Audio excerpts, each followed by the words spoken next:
The following is a presentation of Fox Sports.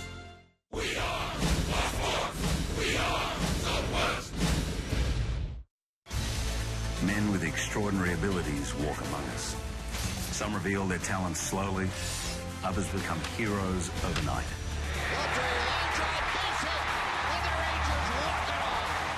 They possess blinding speed, incredible strength, pinpoint accuracy, and some seem to defy gravity. If they appear weak, be careful, because when they're most vulnerable, they're most dangerous. Battling back when all seems lost, is that home run you brought is the greatest gift of the game. How they use their powers determines their fate. When these warriors set foot on a battlefield, their talents, their skills will be on display for all to see. In every game, every battle, a new chapter is written by the skills of our heroes, both human and mutant.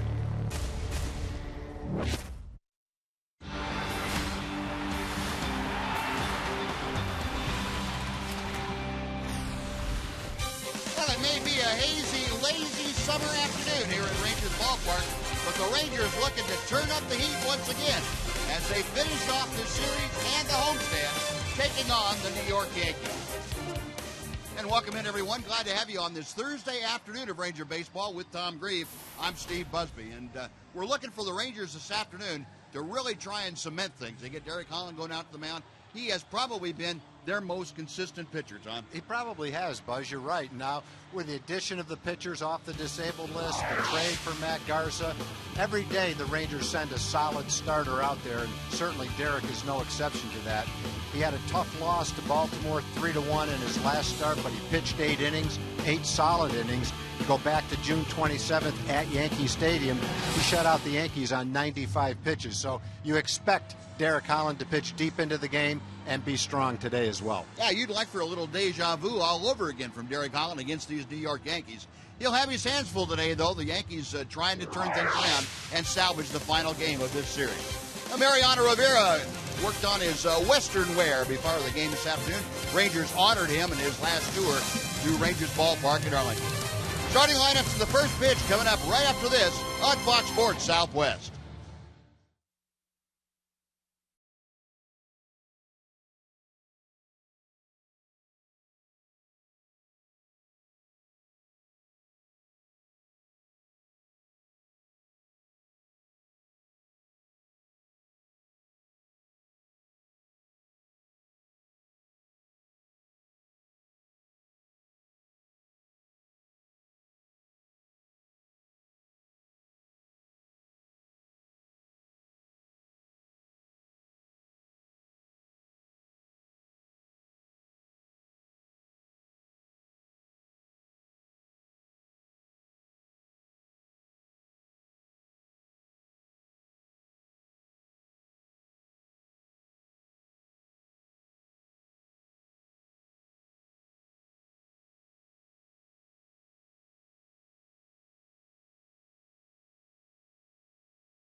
Texas Ford dealers. Don't miss the Ford Summer Spectacular featuring blockbuster deals.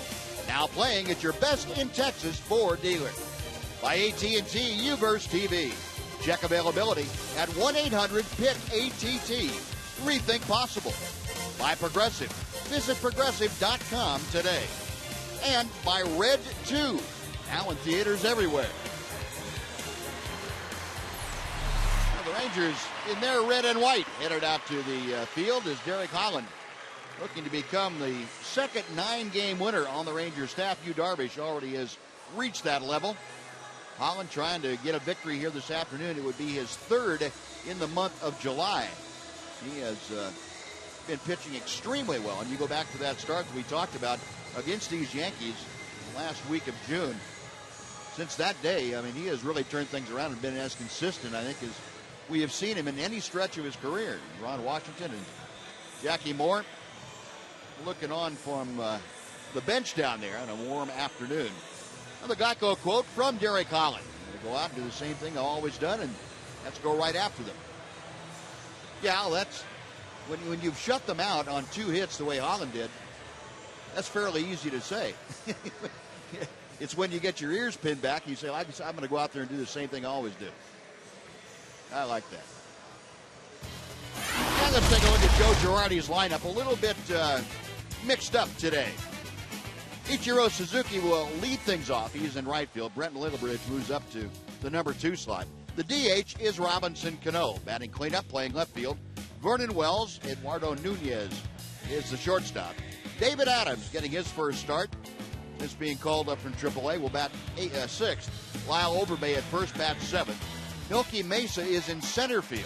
And Austin Romine is catching and batting 9th. Look at the scouting report for Derek Holland. A nice record, 8-5. 3.10 ERA is 8th best in the league. 127 strikeouts is 7th best in the American League. Coming off that great game, June 27th against the Yankees. A 2-hit shutout through 95 pitches. Hopefully today, 95 pitches will get him way into the ballgame, 7th, 8th, 9th inning. And Rangers will score some runs for him. His last start against Baltimore, he pitched pretty well. He only gave up 3 runs, but Rangers only managed 1 run in that game and lost 3-1. Derek pitched 8 innings in that game. And the first pitch of the afternoon to Ichiro is a called strike on the outside corner. Well, Suzuki, who had batted second for the first 3 games of this series, with Brett Gardner leading off, back up to the leadoff spot. Now Gardner on the bench to start things off. Pitch just outside. 1 ball and 1 strike. Yankees come in trailing the Boston Red Sox by 7 in the American League East. Yankees in 4th place. As Holland again misses outside. Rangers still 3 games behind Oakland. Rangers have gone 27 days now without catching up at all, without gaining any ground in the American League West. 2-1 pitch. Chopper foul outside first. Mick Kelleher doing some fancy footwork down there, the first base coach for the Yankees. Ichiro trying to put the Yankees on the board with that swing. Generally, he's going back through the middle, slapping it toward left field. Occasionally, he tries to pull the ball, which he did on that pitch. Usually in a fastball count. He hopes to get a fastball on the inside part of the plate. High and outside, the count has gone full. Well, Suzuki leading things off, trying to get a board for the Yankees. He'll be followed by the third baseman, Brent Littlebridge. Holland to the wind, the payoff pitch on the way.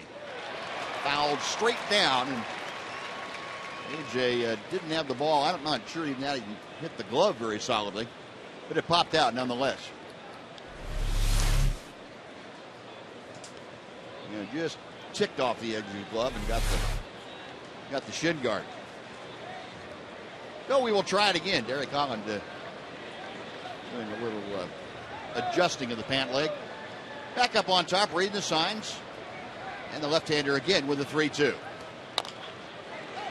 Going to be a tough play for Holland.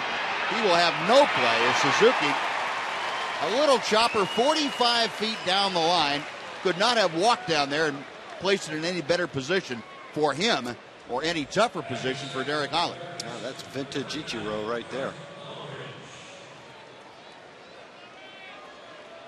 Leads major leagues in infield hits, and there's why. He hits a lot of balls softly in the infield, and he can still run. A leadoff infield single. Suzuki with the good speed, as you saw, aboard at first now. And Brent Lillibridge moving up from the bottom of the order to the number 2 slot. We'll try to advance Suzuki at least. Lillibridge hitting 154 and fouls off that first pitch. It is 0-1. Ranger defense this afternoon. You have Murphy, Martin, and Cruz left, center, and right. Moreland at first, Kinsler and Profar up the middle. Adrian Beltre at third, A.J. Brzezinski behind the plate. And Derek Holland, the 26-year-old left-hander, is on the hill. Holland going first base way. Umpiring crew here this afternoon. Vic Carapazza calling the balls and strikes. Wally Bell, the crew chief, at first. Kerwin Danley at second. And Lance Barksdale is over at third. 94-degree afternoon as we get things underway at Rangers ballpark. Fastball in tight. Lillibridge taking it, and it evens the count now at 1-1. One thing that's helped Derek this year is he's got a lot of double play ground balls, 14 of them, 8th best in the league. That's what he's looking for right here. Holland, the high set. A little slide step, and that made it hard for Suzuki to get a good jump. Suzuki with 15 stolen bases this year and 18 attempts, so he still has that knack for swiping bags. And he picks his spots pretty well. This guy doesn't get thrown out very much. When he goes, he's usually got a pretty good idea what he's doing. A ball and 2 strikes. Suzuki establishes his lead early over there at first base. And he draws a throw from Derek Holland.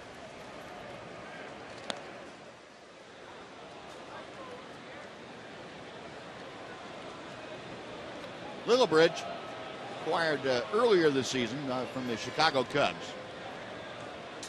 Yankees, with infielders especially going down right and left, needed somebody to come in and play.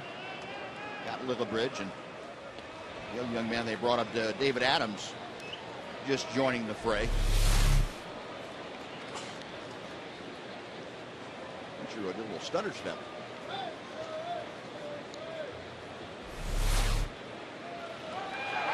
Snap throw that time, and Ichiro almost caught flat-footed.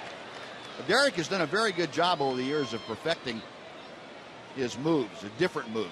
He's always had a very good primary pickoff move. That's where he lifts the leg and it's deceptive, but he's added those quick throws, a couple of variants of that, and he's really able to give good base runners at first base a tough time in reading him. Also added that slide step, what the guys call the bull rush. 1-2 to Lillibridge. Suzuki a half step off further, and Lillibridge chops one to third. Beltre to second. The return not in time. This ball hit too slowly to turn him over, but Adrian gets the lead man Suzuki at second on the force.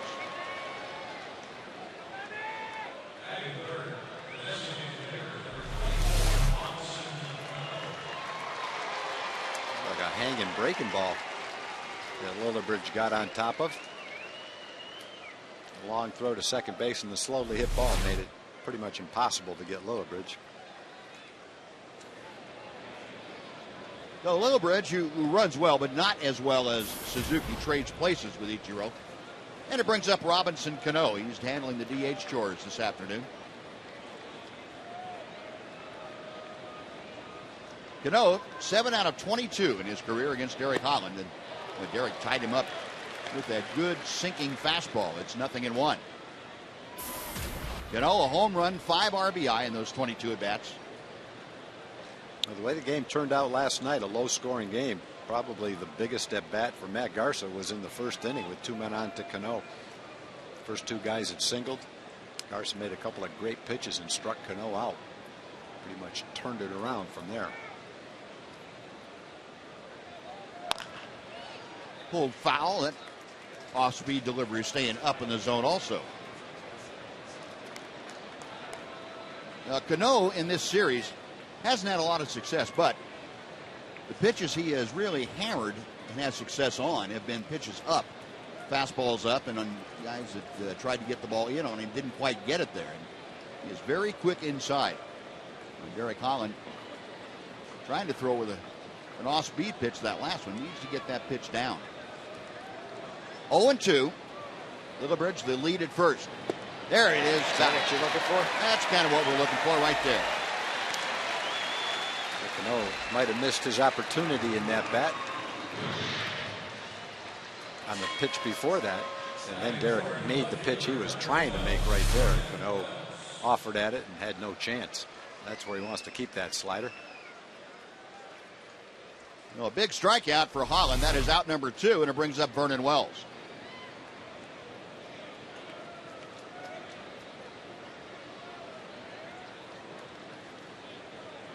Vernon, 239 with the average, 10 home runs, 37 driven in. Getting out of that slightly open stance as Holland comes to him, and pitches popped up. Playable in foul territory. Mitch Moreland in the coach's box. Waits for it to come down, puts it away, and that will do it. So the infield single to lead things off. No problem for Holland. He sends the Yankees down. After half inning, Yankees nothing, Rangers coming up.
And the Rangers starting lineup is delivered by Fred Loya Insurance.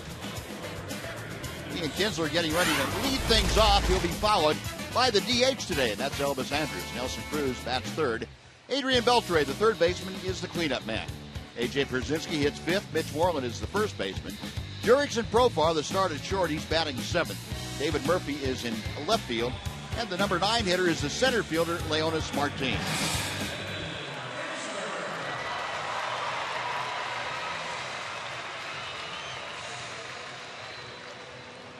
Ian making his way to home plate. Hazy skies overhead as you see Hiroki Kuroda. Yeah, he's a good pitcher. The numbers are good. They always are solid. 9-6 at 2.65 ERA. Last 3 starts been really good. ERA is below 1. He started at Yankee Stadium against the Rangers. Pitched well in that game. Gave up a couple of home runs though.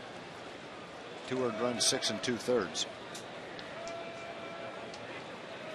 First pitch to Ian, darts off the outside corner for ball 1. Kinsler hitting an even 280, and he has not had much success, as you can see, against Hiroki Kuroda. Just 2 for 11. Takes the next pitch high, 2 balls and no strikes. Not a lot of hitters in the Ranger lineup have sterling numbers against Kuroda. Of late, Ian Kinsler is struggling just a bit, 6 for his last 31.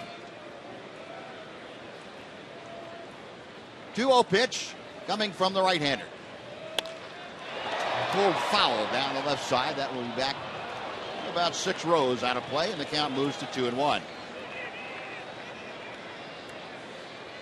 Ian talking to himself a little bit after that. And Kuroda's 38 years old. Doesn't look it. He's in great shape.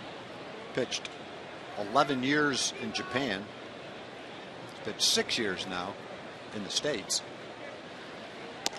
It's the outside corner, 2-2.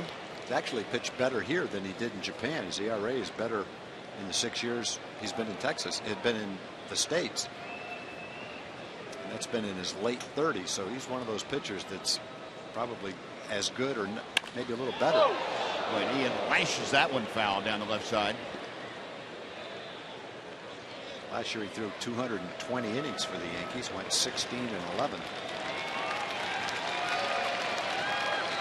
As a free agent, seems like teams shied away from him, maybe because of his age. Yankees definitely getting some great work from him.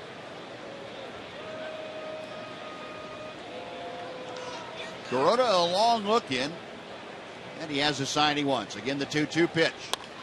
Pulled on the ground, or one hop. It wasn't on a hop.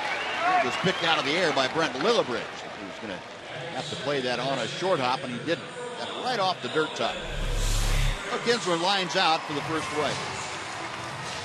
Take a look at the rest of the Yankee defense as you see that scorched line drive. Good reaction by Brent Lillibridge. Vernon Wells in left, Nokia Mesa in center, Ichiro is in right. Overbay at first, Adams and Nunez up the middle. You saw Lillibridge third, Austin Romine the catcher, and Hiroki Kuroda is on the hill. Kuroda making his 21st start of the year today for the Yankees. Elvis, a line drive to center field, base hit. And Elvis not wasting any time against Kuroda.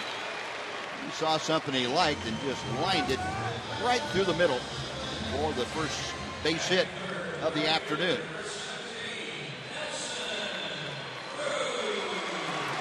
One thing Kuroda has done for the Yankees is, since he's been a Yankee, he's pitched great in the daytime. Don't know exactly what that means. Small sample, but over a couple of years, he's 9-2 with an ERA right around 2 during the daytime. Now those daytime starts haven't all been when it's 95 degrees out, so we'll see. This might be a test for him. Here's Nelson Cruz. Elvis bluffing a move, and Cruz takes strike one. Nelly at 273, team leader with 23 home runs and 70 RBI. Not a lot of success against Kuroda for Cruz, 1 for 12. He's got Andrus at first with 1 out here in the first. Well, the Rangers, after scuffling to score first inning runs, have scored first inning runs in 2 of the previous 3 games against the Yankees in this series. And they have run their record, for what it's worth, to 16-2 when they score in the first.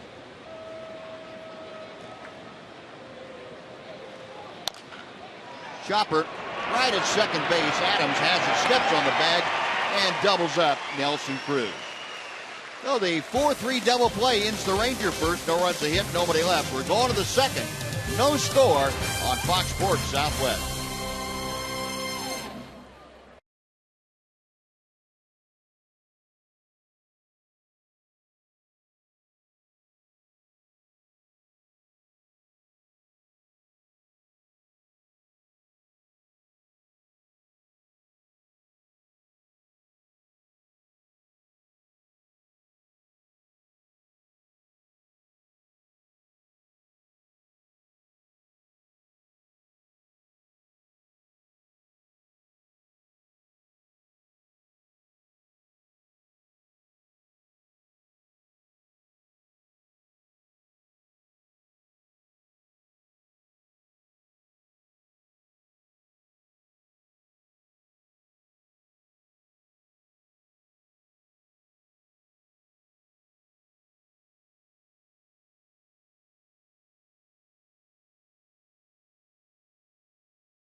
Jim. I appreciate it, Buzz. Nice afternoon crowd here for the Rangers, looking for another Ranger victory, you bet. And Community Corner this afternoon, we're talking about the Rangers annual Labor Day race right here at the ballpark here in Arlington. You can finish right down on the field in the ballpark.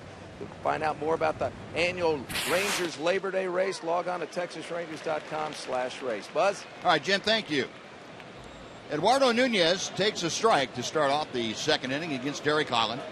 Nunez, Adams, and Overbay as Holland comes back to the plate, and Nunez hits a little fisted foul pop that will land on top of the Ranger dugout, bounce back into the seats, and the count moves to 0-2.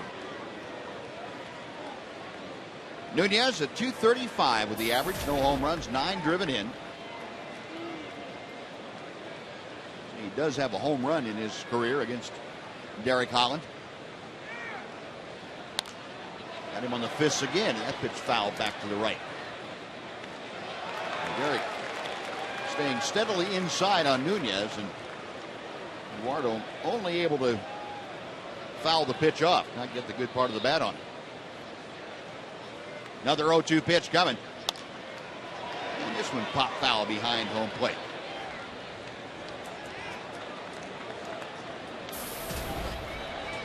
Last 5 ball games, Nunez been on a pretty good roll. Of course, he had that big game-tying triple here on Tuesday night against Joe Nathan in the 9th inning. .381 the average in those 5 contests. In the dirt, able to lay off. The count is now 1 ball and 2 strikes.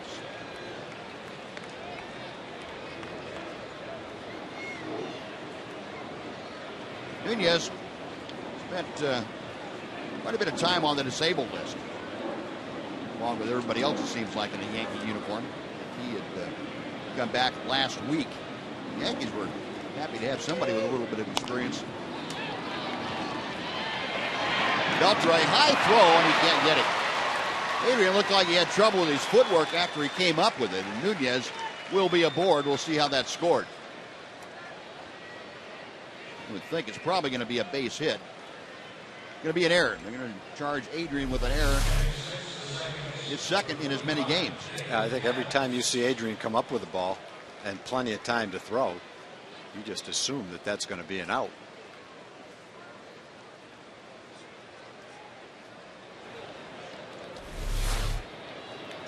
So Nunez aboard on the error. That's the 58th error that the Rangers have committed this year. David Adams, just recently recalled from AAA, is at the plate, and he takes strike 1. Adams in 35 games at the big league level this year, hitting .190. A couple of home runs, 9 driven in. Been up and down a bit. 38 games at AAA for the Yankees. There's a double play ground ball. And turned over 6-4-3. Rangers get it done. Good job by Derek Holland getting that pitch in a location where Adams was able to roll over on it and get that ground ball. Yeah, we mentioned a little while ago that that's one thing Derek has done a good job of this year. It's really helped him getting the ground ball in a double play situation. Jammed him with a fastball up and in. Turned out to be a simple double play for Ian and Elvis.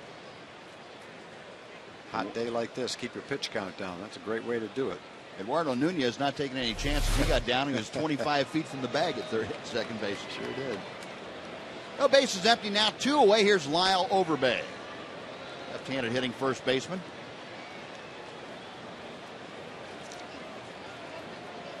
Overbay had a cleanup the first 3 games of the series.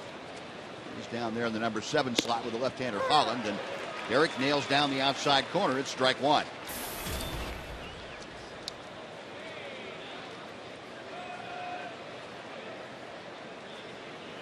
Overbay, as you can see, an even .250 with 11 home runs, 43 driven in. 0 for 3 against Holland, and Derek misses just off the outside corner, 1-1.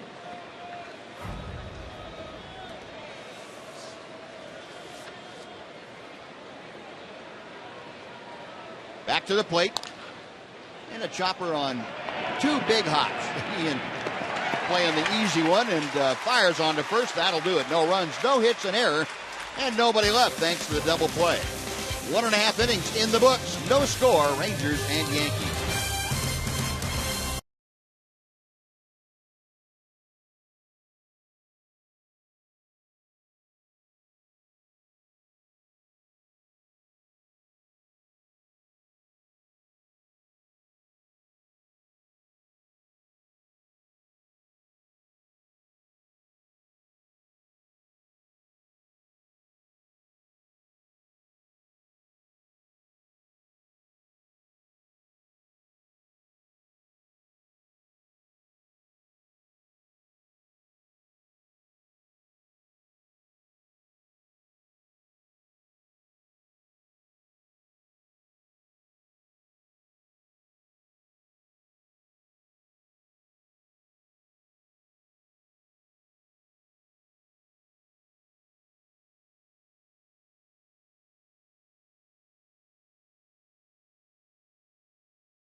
Question for you.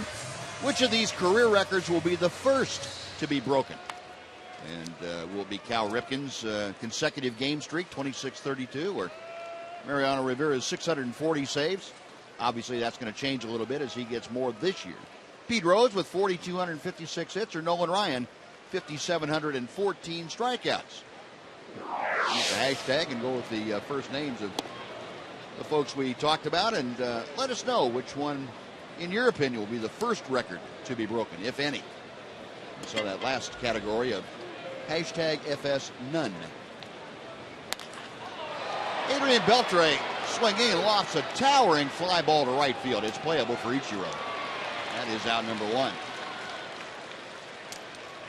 Which one would you pick for those, Tom, of the records that would stand to be broken? If I had to pick one, I'd have to, that I thought had a shot, I'd pick none of them. But if I had to pick one, I'd pick Rivera's. Yeah.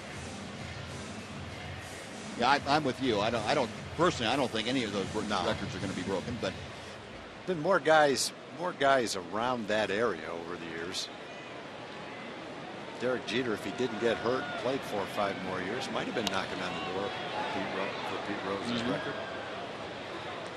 Brzezinski fouls back the first pitch. There is the Yankee captain, Derek Jeter. Back on the disabled list for the second time this year after coming back and playing in one game with the Yankees. Swing and a miss, and Brzezinski now down in the count. No balls and 2 strikes. If you count hits in Japan, Ichiro at the end of this year will be somewhere around 4,000 hits. Not quite as productive a player now as he was earlier in his career. His days as a regular, let's put it this way, they're not going to last much longer. Yeah. Off the end of the bat, right back to Kuroda. Goes on to Overbay, and Brzezinski is out 1-3. Out number 2, and Mitch Moreland coming up. You know, looking at Ichiro's stats, if he had started his career as, say, a 22-year-old in the United States, he very well could be approaching Pete Rose's numbers. Yeah, he could, because he'd be getting more at bats over here for all those years in Japan. They don't play as many games in Japan, so it would be a possibility. This is his 12th year, and he just passed the 2,000 game mark a couple of weeks ago, and at that mark he had 2,696 hits, and that's an amazing total, considering that, you know, Ichiro's spent the last part of his career in the United States. That's not the first 2,000 games that he played. Mitch takes just a little bit low for ball one. More than 253 the average. 14 home runs, 40 driven in. A big 2-run home run here on Tuesday night. Fortunately, the Yankees came back with a 9th inning rally and nullified it. Outside, 2-0.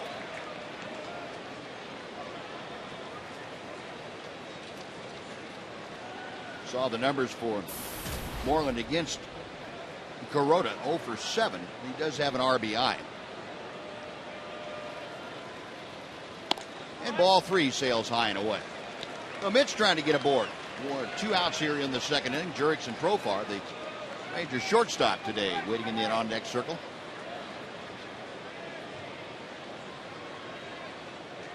Kuroda to the line, 3-0 pitch. And he throws it right down the middle.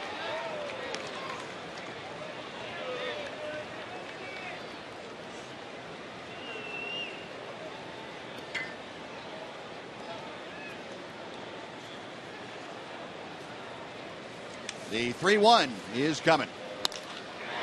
Left center field, dying in a hurry, but over there, Vernon Wells makes the grab, and that will do it. Rangers gone in order. 3 up and 3 down. We have played 2 innings. We are scoreless in Arlington on Fox Sports Southwest.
Where you go. It's available for iPhone, iPad, Android, BlackBerry 10. At Bat delivers Rangers baseball with live audio, pitch tracking, stats, news, highlights, and a lot more. Text at Bat to 31826, or you can visit TexasRangers.com for details. Top of the 3rd inning, scoreless ball game. Both teams with a base hit here today. Melky Mesa, the center fielder, leads things off against Derek Holland. And fouls off the first pitch to the right. It's 0-1. Mesa, Romine, and Suzuki, the first 3 to swinging against Derek Holland. See Mesa in limited playing time, just a 143 hitter. Breaking ball is chopped foul the other way. Bobby Thompson, the third base coach, handling that. A couple of birthdays, Buzz. Irva Justice from Wiley is 94. Lindsey Lewis Pines from Texarkana is 88. Clyde Patterson from Iowa Park, 85. Alvis Edmondson from Arlington is 82. And on July 15th, Ruby Mimi King from Q-U-I-T-A-Q-U-E. Kita-K? I don't know. There's a blooper out there, and Profar going out, can't handle it. Made a good effort, but that ball right over his head as he stretched out for it. And Melky Mesa with a leadoff bloop single. That's how the third inning gets underway for the Yankees. Yeah, the Yankees have had the leadoff runner on in all 3 innings. So I'm not sure how to pronounce the city, but I do want to mention that Ruby King on July 15th was 102 years old. And great try by Profar right there, sprinting as hard as he could go, and he almost got to that ball. That would have been some kind of play. Last Monday, Woody Ennis from Louisville was 99 years old. We've got Woody Ennis at 99. Ruby King was 102. Happy birthday, everybody. And nice try, Jurickson.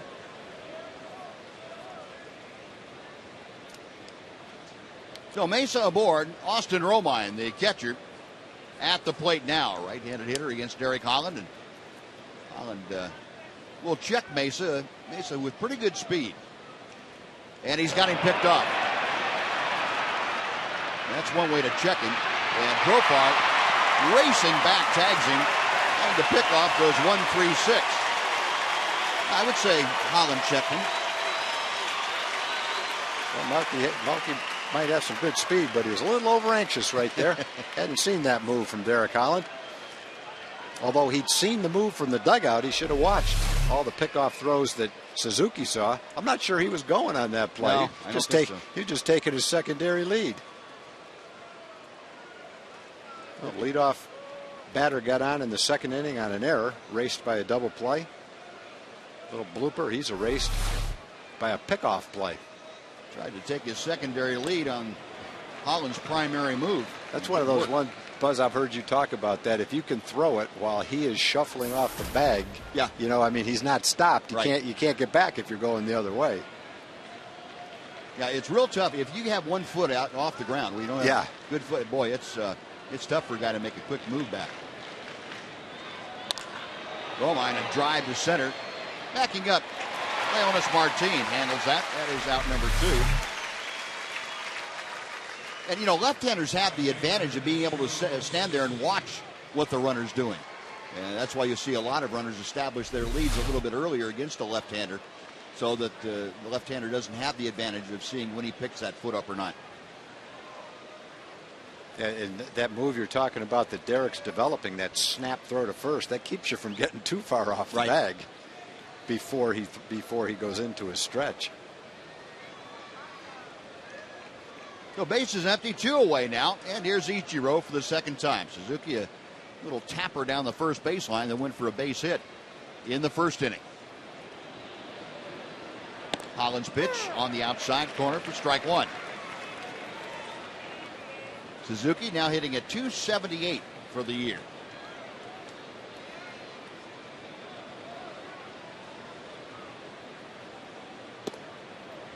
Breaking ball is just a bit wide.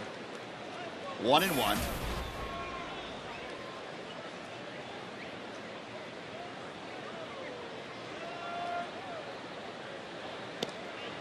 And strike 2 is called.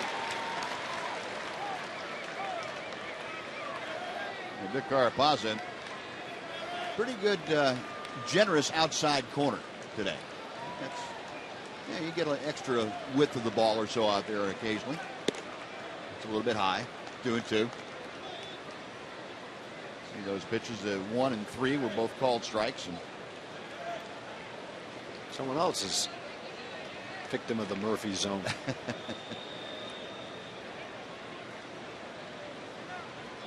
Suzuki asked for time, tired of waiting as Holland and Brzezinski not able to agree on what to throw on the 2-2. Now they're together, and Holland back to the plate. Tried the breaking ball and missed, so the count has gone full for the second time to Ichiro. If Suzuki gets aboard with 2 outs, Brett Littlerbridge is waiting in the on-deck circle. Scoreless here in the top of the third. Payoff pitch. Slap towards short. Charging Elvis, or Profar, guns him out at first. Nice play by Jurickson Profar.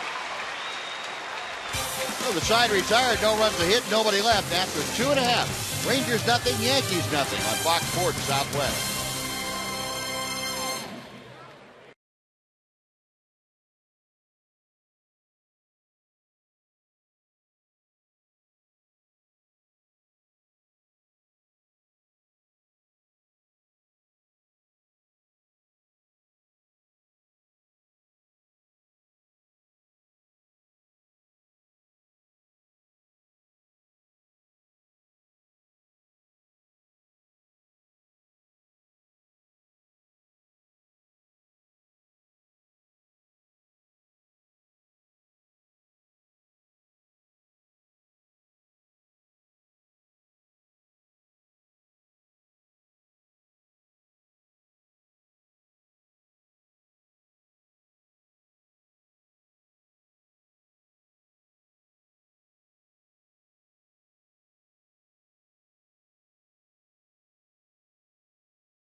Brought to you by your Texas Ford dealers.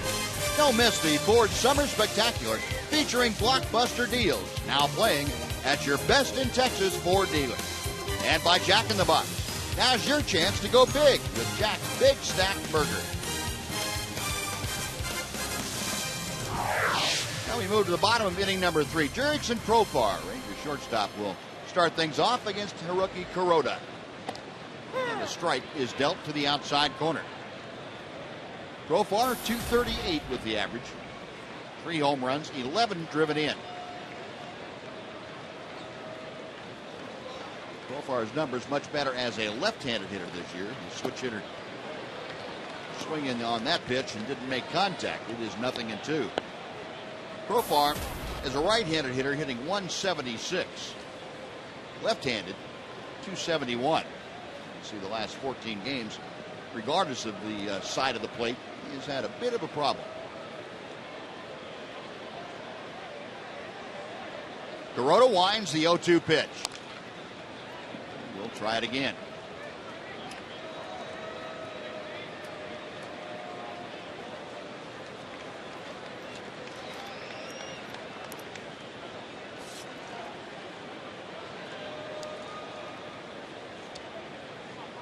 Profar taking his time getting back in there. Kuroda on top of the hill, reading the signs. The right-hander's ready to work. Misses high. 1 ball, 2 strikes.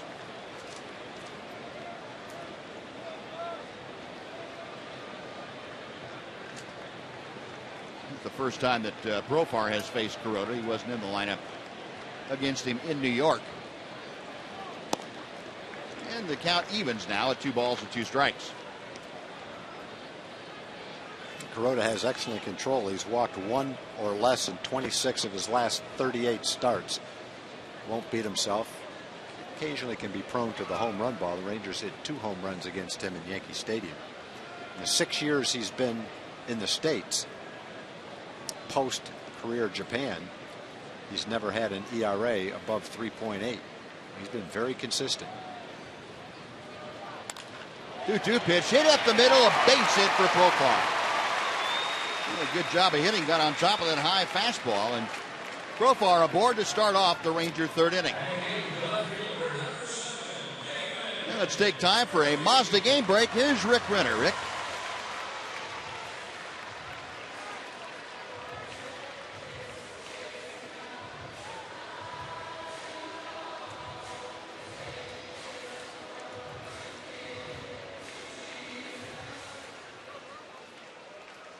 All right, Rick. Yeah, it's been an odd year for Justin Verlander. David Murphy now steps in. Profar at first, nobody out. First pitch to Murphy, tails outside. It's 1 ball and no strikes. Murphy last night had 1 plate appearance and roughly knocked the ball out of the yard, knocked it into the Ranger bullpen off of Sean Kelly. That was nice to go into the bottom of the 9th with a 2-run lead, a little more comfortable.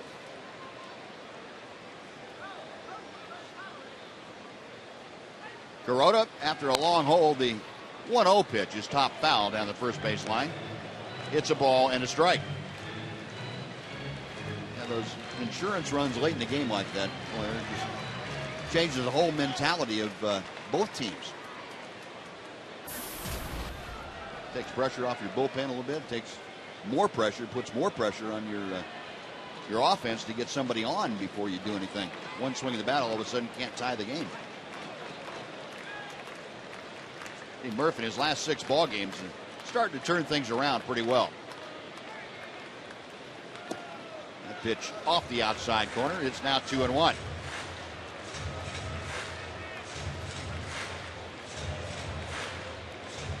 That home run last night for Murphy is the 11th of the year.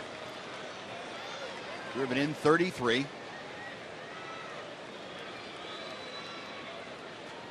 Kuroda checks Profar at first. And goes that way with a toss.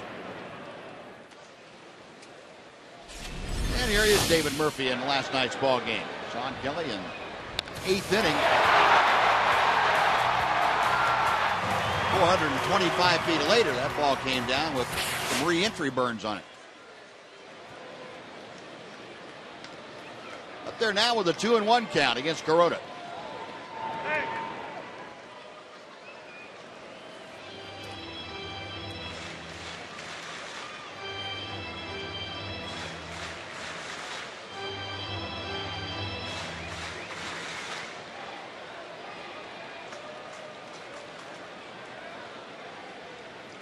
Austin Romine flashing the signs out. Kuroda has one he wants. And we'll go first base way again.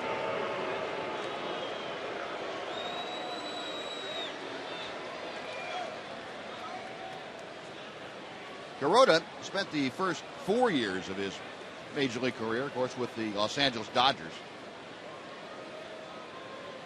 Signed with them and was in the big leagues in 2008. Won a total of 41 games for LA. Signed last year, and as Tom told you, a 16-game winner with the Yankees.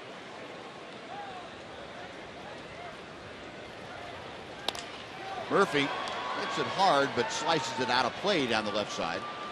And the count evens at 2-2.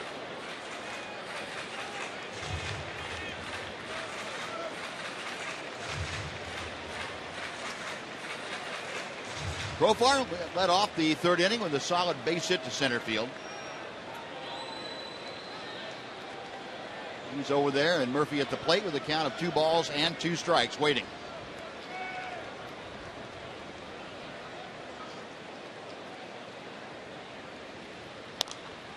Murphy pops that foul. And Kuroda came with that off-speed pitch and had Murphy just a bit out in front.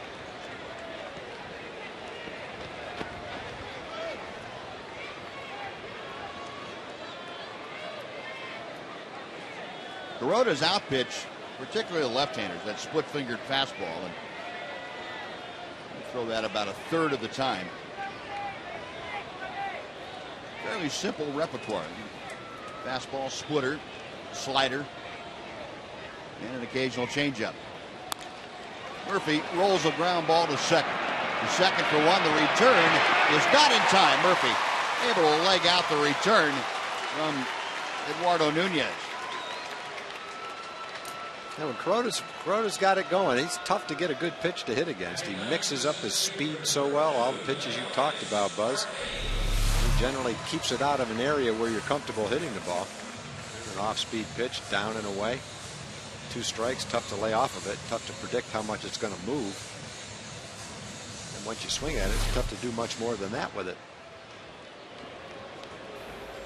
So Murphy trades places with Profar. Now Murph aboard with 1 out. And it brings up Leonis Martin. Just getting the start today against Kuroda. And takes that big breaking ball, going inside for ball 1. Leonis Martin 2 for 2 with 2 home runs against Kuroda.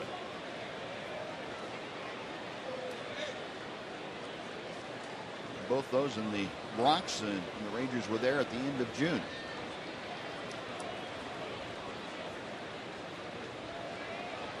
Murphy, a modest lead at first as Kuroda checks him. Base hit center field. Murphy to second will stop there as Mesa gets the ball back in. And, Leonis Martin says, who is this Kuroda guy? I don't have any respect for him at all. It's funny, you have guys you can hit, just like A.J. Pierzynski against Andy Pettit. Lefty versus lefty. Doesn't make much sense, but every time A.J. faces him, he has a good game. Maybe Kuroda's going to be that guy for Martin. Need to pick a guy, though, that's a little bit younger than 38. It's going to be around a little longer. Be around that's a little good longer. point. But for now, that's going to be okay. So first and second, first time the Rangers have had 2 aboard at the same time, and takes them back to the top of the order for Ian Kinsler. Ian lined to third base as he led the game off for the Rangers this afternoon. Murphy at second, Martin at first, and Kuroda's first pitch is a called strike. A little belated call by Kip Carapazza, but a strike nonetheless. Ian at 279 with the average. 9 home runs, 38 driven in. Whoa, that's one you very seldom see called a strike. I think the movement on that one fooled the umpire. Yep. That looked like a strike when he called it, and then it just dive bombed out of the strike zone. That's that splitter that Kuroda throws, and it doesn't have a consistent break, like a breaking ball that has a consistent arc. That splitter is almost like a knuckleball sometimes. It breaks late, sharply. Murphy at second, Martin at first, establishing their leads as Kuroda is set. 1-1 pitch. Check swing, and it's strike 2.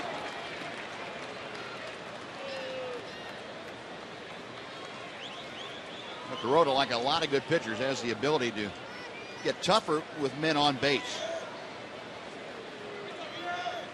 Get a good look at the spray chart. And Kuroda, with men in scoring position, has an opponent's batting average of 143. So exactly right, Buzz. 1-2 pitch. 2-2.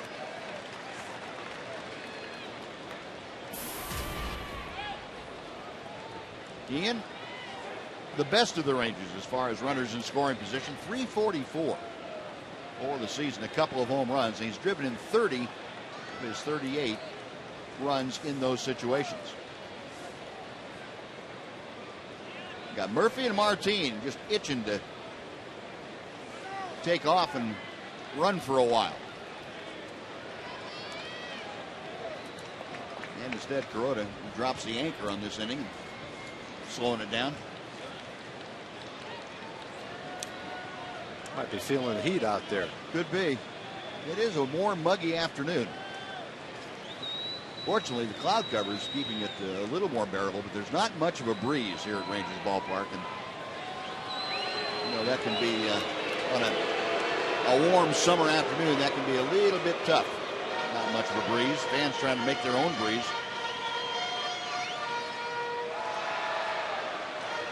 Flag's pretty much hanging limp.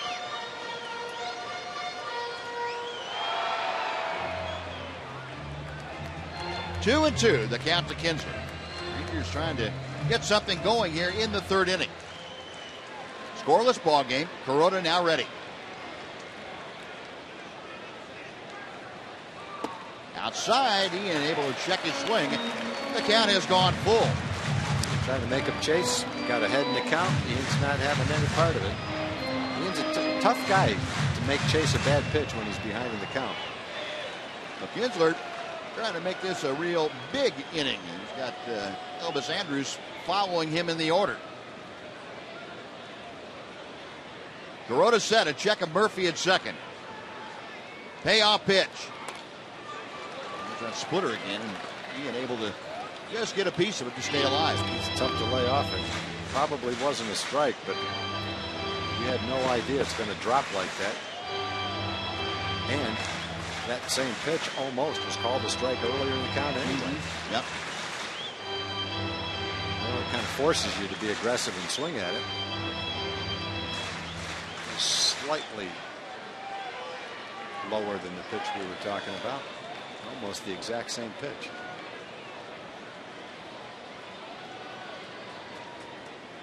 Romine flashed the signs out. Kuroda ready. Another payoff pitch. Pulled foul outside third. That one stayed up a little bit, but Ian just enough out in front of it to pull it into foul territory. But having a long at bat, Kuroda now at 40 pitches for the afternoon with one out here in the third inning.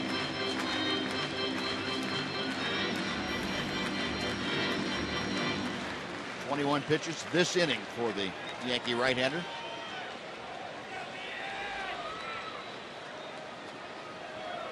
Murphy the lead from second. Leonis Martin away from first as Kuroda reads the signs. Pitch on the way. Foul tip into the glove of Austin Romine, and Kinsler down on strikes. Well, he had one up in the zone to work with and just couldn't quite make solid contact. Yeah, he probably was looking for something down and away. Kuroda's trying to make him swing at a bad pitch, and he hung a slider right down the middle of the plate. Best pitch that Ian had in that at bat. He tried to hit it a little too hard and pulled off it just a little bit. A very big strikeout for Hiroki Kuroda, and with two away now, Elvis Andrus will step in. Elvis took a liking to the first pitch that he saw this afternoon from Kuroda and smashed it into center field for a single in the first inning. Got two on and two out. Rangers have shown the inclination to start scoring two-out runs again. And a couple of times in this series had key two-out base hits. First pitch to him is low for ball one. Elvis with that first inning single, now back up to 249 with the average. So he's getting it going the right way. Murphy at second, Leonis Martin at first. One ball, no strikes the count as Kuroda comes set. Gets the outside corner. That evens things at 1-1. Elvis now is hit in 7 straight ball games. He's at just over 333. 364 is the current streak for Elvis. It's chopped foul, and the count moves to 1-2. Elvis also with an 11-game home hitting streak.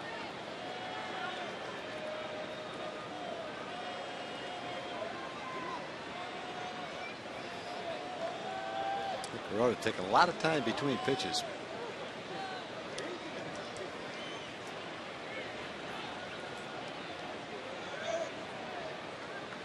Nods in agreement with Austin Romine's call. Outside, 2-2. He's really bearing down with a man in scoring position. Mentioned opponents this year with men in scoring position only hit 143 against him. Right-hand hitters on the season have only hit 207. And Murphy away from second, Martin from first. 2-2 pitch way outside. The second straight hitter now. Kuroda has gone to a full count, and Elvis trying to extend the inning. He's able to get aboard. Rangers have their number 3 hitter, Nelson Cruz, waiting. Go with 2 outs. Now both Murphy and Leonis Martin will be off and moving with the next Kuroda offering.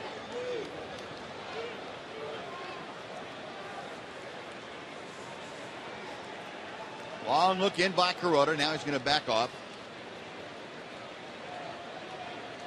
Romine going through the series of signs.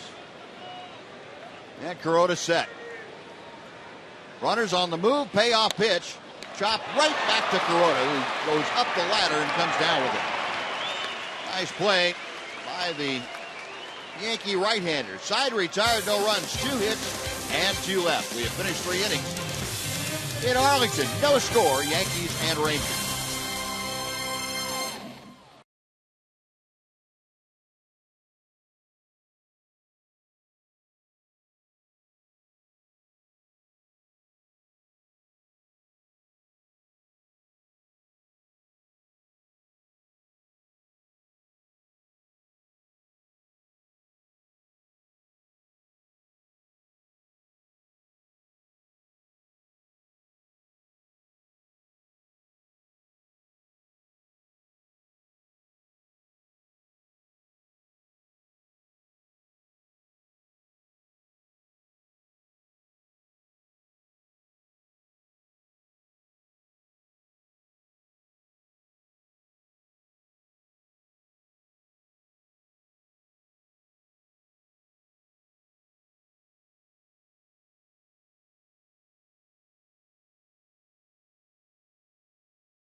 After school All-Stars and the Fox Sports Southwest girls, Kami and Liddy.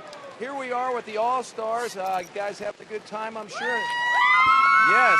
Betsy, what's the After School All-Stars all about? After School All-Stars is a national nonprofit organization. We're here at our North Texas chapter, and what we do is provide comprehensive after-school programming to make sure that our middle schoolers are going to be successful in high school. All right, there we go. Well, you guys looking great. Keep on rooting on those Rangers. Good to have you out today, all right? There we go, Buzz. All right, Jen, thank you. Brendan Lillibridge leading off the 4th inning, and Derek Holland fires a strike.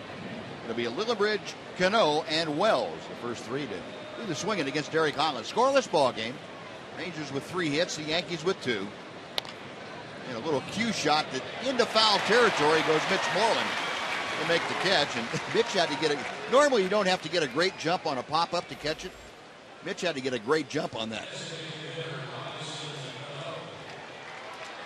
Well, Derek throwing a lot of strikes. First pitch strikes, any pitch strikes. Thrown 40 pitches, 30 of them have been strikes. There's a little blooper you're talking about, right off the end of the bat. So a very soft out number 1, and that's just fine with Derek Holland. Now you will face Robinson Cano. Cano struck out his first time up. Derek got him on a very sharp breaking ball. There's a strike to the outside corner, and Cano looks back at Vic Carapazzo to say, really? And the answer came back, yep, sure was.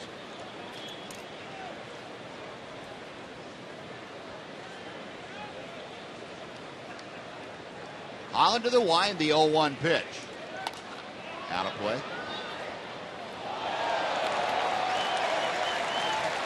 Yeah, Cano's got to feel like he's marooned on an island somewhere, where he's hitting in the Yankee lineup. Nobody else around him is either A, doing very well when, say, Vernon Wells or Lyle Overbay hitting right behind him, or B, doesn't have the experience to get anything going. There's a line shot that Profar able to go down to his knees and make the grab. Holland ducking out of the way of that bullet. That thing was sliced. Looked like a hard slider going to Derek. Got his heart started. Profar had to stay with that one. It was kind of sinking toward him.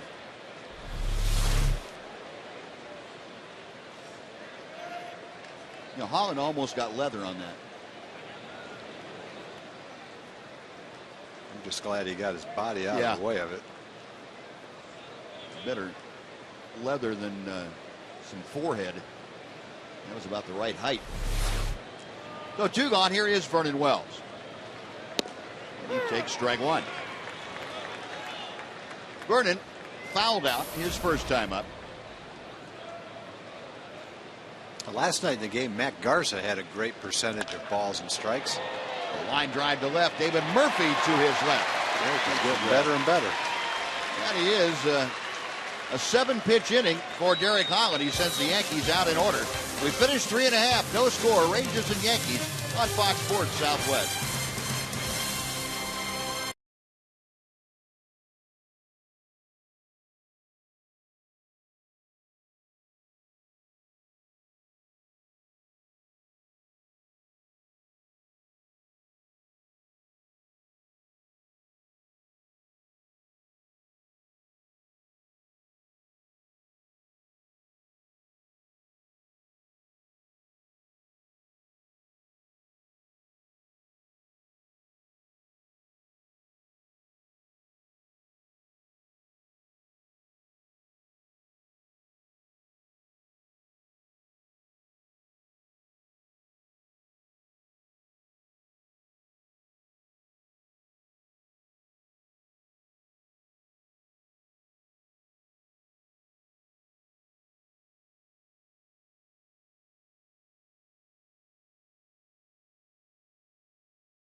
Against the Angels. That'll be July 29th through the 31st.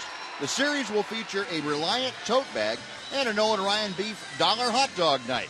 Great seats are still available for all 3 games, so get your tickets at TexasRangers.com. A lot of fans using the fans out here today. Trying to get some air moving around a very still afternoon. And Rangers come to bat here in the bottom of the 4th inning. A scoreless ball game. Nelson Cruz leading things off. A big rip and a miss on the breaking ball. Cruz bounced into a 4-3 double play back in the 1st inning. Rangers have 3 hits. Put 2 of them together in the 3rd, but couldn't get the big hit to get on the scoreboard run-wise. That pitch just inside to Nelly. 1 ball and 1 strike. See, the last 6 games, Cruz 7 strikeouts. He's only gone 4 for 24. Rip and a miss. 1-2. He's also, he doesn't really bode very well for Cruz. Has not really had good success against the Yankees in his career. The 197 lifetime hitter against the Bronx pitchers. 2-2.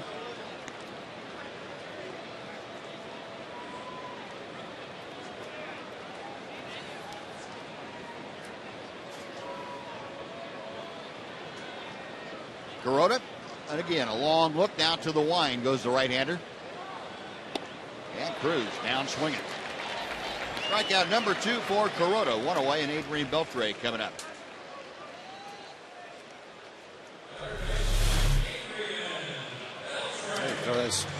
Throws his slider in a good location, probably a little bit off the plate.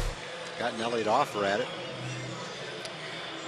After Martin lined that ball into center field, he hadn't thrown a pitch to hit since then. I guess the one pitch he did throw the hit was the hanging slider to Ian that he missed. Yep. Adrian Beltre takes a strike at the knees. Beltre skied to right field as he led off the Rangers' second today. Kuroda back to the plate. 1-1. Adrian 0 for 4 yesterday and just 5 for 25 on this homestand.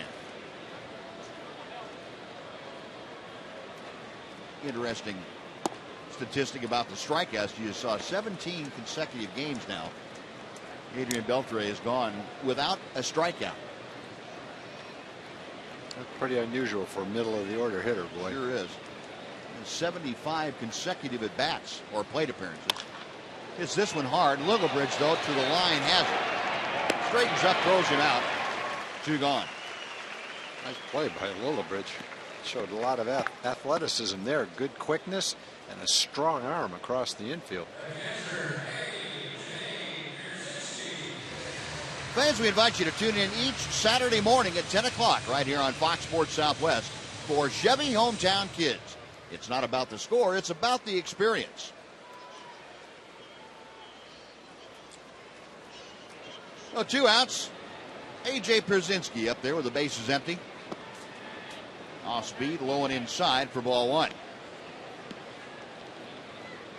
A.J. hit a tapper right back to Kuroda his first time up.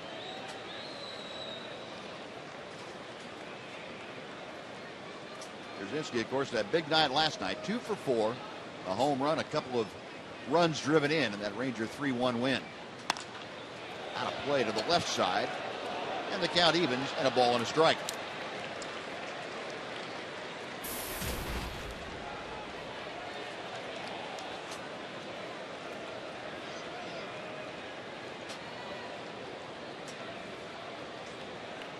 Average at 282, as you can see for AJ. Pulls this one on the ground to Overbay at first. Pretty sure-handed down there, and Overbay takes it to the bag. That will do it. Rangers out in order. We have finished 4 innings in Arlington. Rangers nothing, Yankees nothing on Fox Sports Southwest.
At your favorite lottery retailer.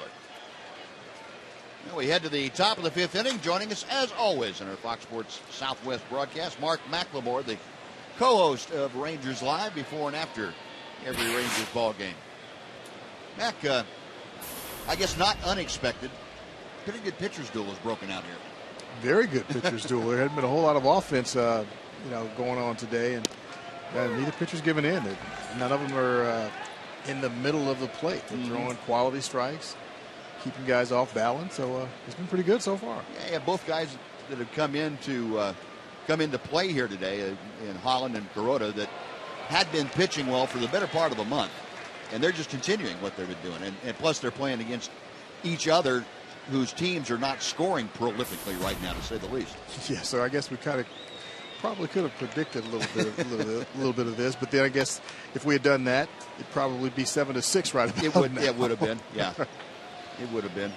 But I like what I'm seeing out of Derek Holland. He's, continuing to look the way he looked in his first 7 or 8 starts. So he's being very consistent, attacking that strike zone, and I like what I'm seeing today. He's got Eduardo Nunez down in the count, 0-2. Nunez, a towering fly ball down the left field line. Murphy, a long run into the corner, and the ball is fair. Bounces right up against the wall, and it's going to be a double. Ground rule double. Nunez pulling it right down the line, just able to sneak it in. David was pulled way over in left center field for Nunez. That ball was up in the air a long time, but David had a long run to get to it, too. You see where he starts off and how far he's got to go. It's also hard to be going as fast as you can when you get to the line. Otherwise, you're going to kill yourself running into the wall right there. Ball bounding up and over the fence. Well, the ground rule double leads things off for the Yankees. They are giving Derek Holland the first test of the afternoon. A swing and a miss by David Adams. It is 0-1. Yeah, Derek's thrown 50 pitches. 80% of them have been strikes. The hitter might as well swing at the first pitch because it's been a strike every time. Adams, as you saw, grounded into a double play his first time up. Hits this one in the air to right center field. Tagging is Mesa, or Nunez. And the scouting report apparently had gotten around because Leonis Martin rifled a strike in there, and Nunez said, no, I don't think so. That ball was right on the bag, too. If it wasn't cut off, that thing would have been about knee high right on the bag. I don't think he would have had a shot with either guy out there. If Nelly had caught it, no, it wouldn't have mattered. You get a good shot of whether it's on line or not right here. I think it was. That would be yes. Yeah. So an important out. He keeps Nunez at second base with one away now. And it brings up Lyle Overbay. Overbay rounded out to second base in the second inning. Veteran infielder, outfielder. 249 the average for the season. And he's first ball swinging. Lazy fly ball to center field. Leonis Martin, easy grab. That's out number 2.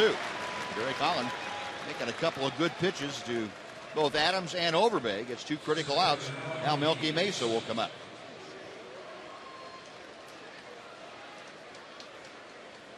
I think Derek might be a little hot at himself after that leadoff double, knowing where the defense was and giving Nunez a pitch that he could pull against the defense. I think Derek was a little disgusted with his execution on that pitch, and he's come back and made some very good pitches to Adams and Overbay.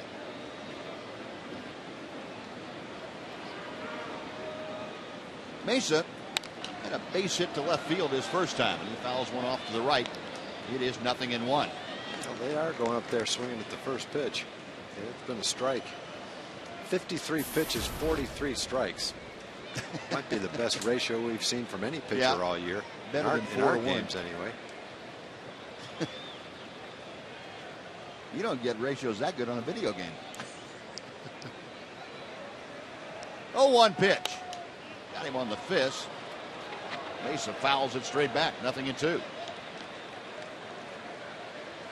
And there's a man who was pretty impressive throwing strikes himself last night, Matt Garza. That was a whale of a ball game. Not a bad job, and I like that number down at the bottom. 95 pitches. You pitch into the 8th inning, you've got 95 pitches. You're being very economical with your pitches. Yep. You're not going 3-2 to every batter, that's for sure. Hollins 0-2 pitch. Gets him off the plate with that fastball inside, 1-2.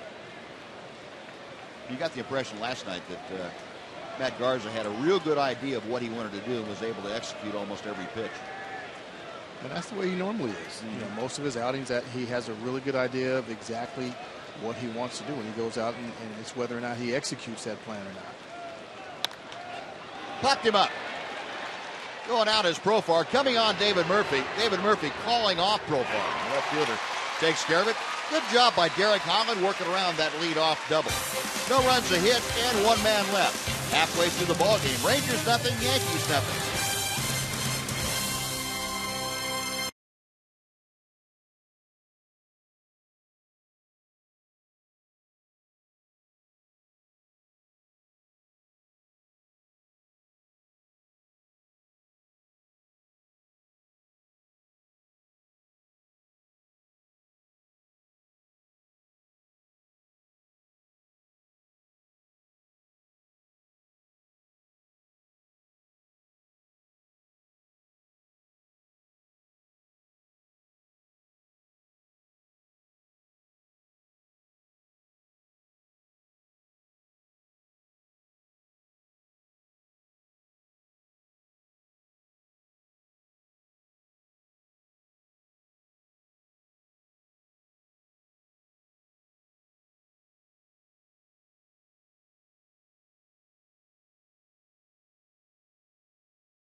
Special benefit on August the 20th, that's during the Ranger telecast, to raise funds to support tornado relief in both Oklahoma and North Texas. You can bid on one-of-a-kind sports and entertainment packages during this live auction. Stay tuned to Fox Sports Southwest for more details, and we invite you all to get involved and support that great relief fund. Hiroki Kuroda back to the hill. Mitch Moreland starts off the Ranger fifth inning and takes strike one. Scoreless ball game, each team with 3 hits. Moreland 0 for 1, a fly ball to left, his first time up there.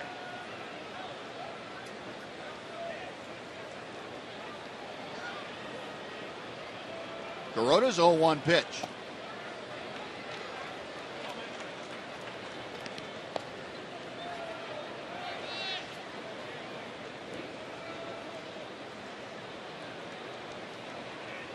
Well, Mitch continuing to work his tail off, trying to get things squared around, and you know, he shows glimpses every once in a while of really pounding the baseball, and then gets back into a funk like that last swing where he's just off balance, timing isn't there, and just can't seem to hang on to that good feeling for any length of time. You know, one of the toughest things about hitting is most players know exactly what they're doing wrong. It's just fixing it is the problem. You get into a game and you know you can't stop doing what you've been doing wrong, but you know exactly what it is, whether it's, you know, my stride is too long, it's too short, I'm behind, I'm ahead, I'm off balance. You know exactly what it is, but fixing that problem during the game is very, very difficult. I know it was difficult for me. Right, and you know, and people point to the fact that the best hitters are only successful 3 out of 10 times, and that would go to the point you're talking about, Mac, that it's not that easy. Moreland gone on strikes as Kuroda gets his 3rd strikeout of the afternoon. 1 gone, and Jurickson Profar coming up. Time for another Mazda game break. Here's Rick Renner. Rick?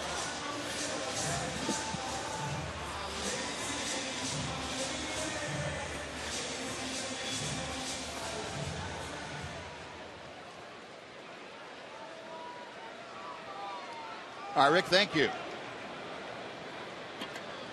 Profar singled to open up the Ranger third inning. And he shoots one by the pulled-in Lyle Overbay to right field. And Profar, 2 out of 2. Boy, he turned on that pitch in a hurry. Flashing that by Overbay, and well, Jurickson aboard for the second time.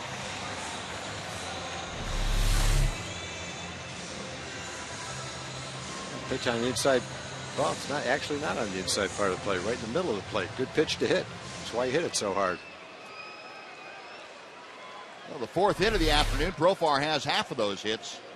He's at first with 1 out. David Murphy is the hitter. Murph grounded into a fielder's choice his first time up there.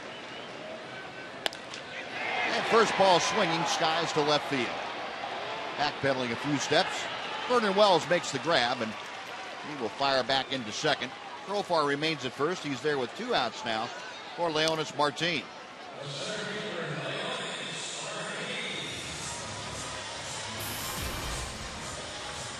Martin, a single to left in the 3rd inning.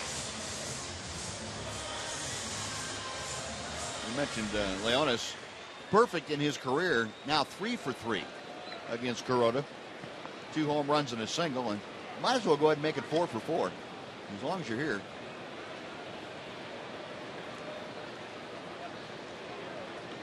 Profar diving back as Kuroda just took a quick look at him.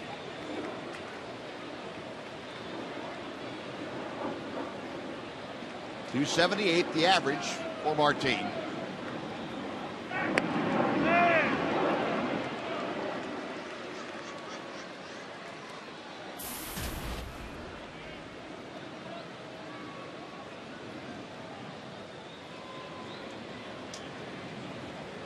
Infield and outfield playing Martin just about straight away. Profar, the runner at first. You can see the infield maybe a step around to the right, but the outfield almost rather a diagram than a scoreboard. Kuroda almost throwing that away. It's been a while since Kuroda has made an error. Much Dave Anderson, and he's getting out of the way. Wake up call. He wears a helmet over there. Kuroda with the first pitch, and it's off the outside corner. 1 ball, no strikes.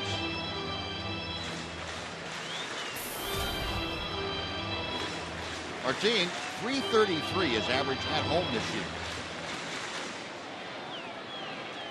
You look at some of these Ranger averages at home, they're all very, very good, and it's even more surprising when you put that in the context of them not playing well here the last month and a half. Hard to figure out sometimes. A rip and a miss, a little behind the fastball. 1-1.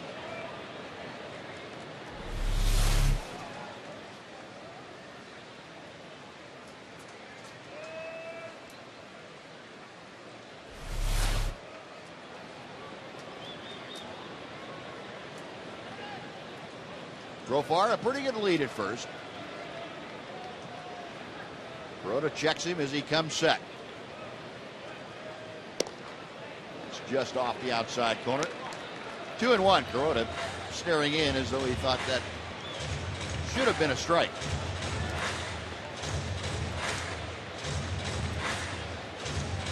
Man, you are begging if you want that thing. That's out of the Murphy zone right there, boy.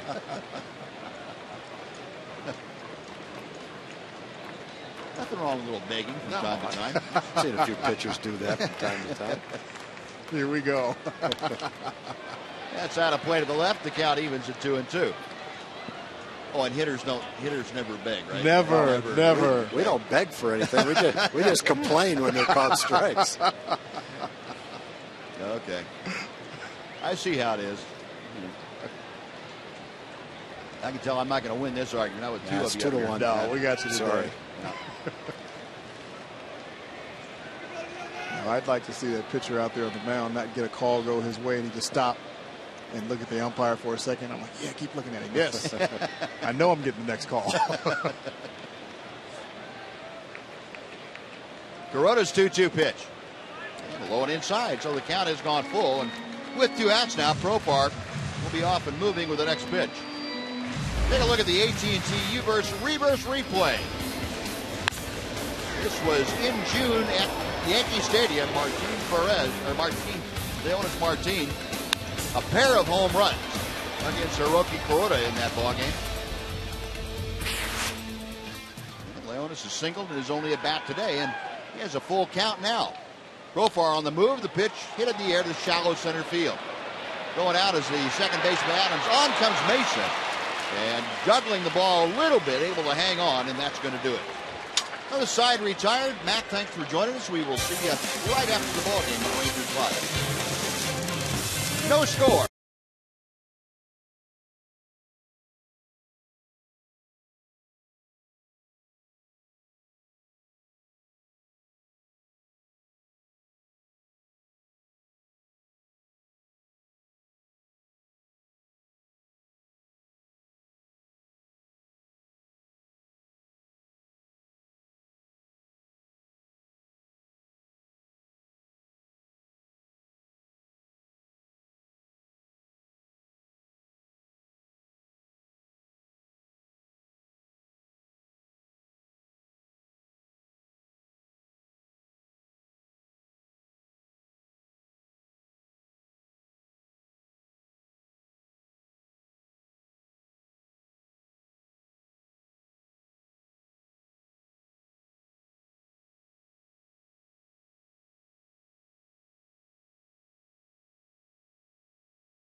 The 6. When you change everything, you change everything.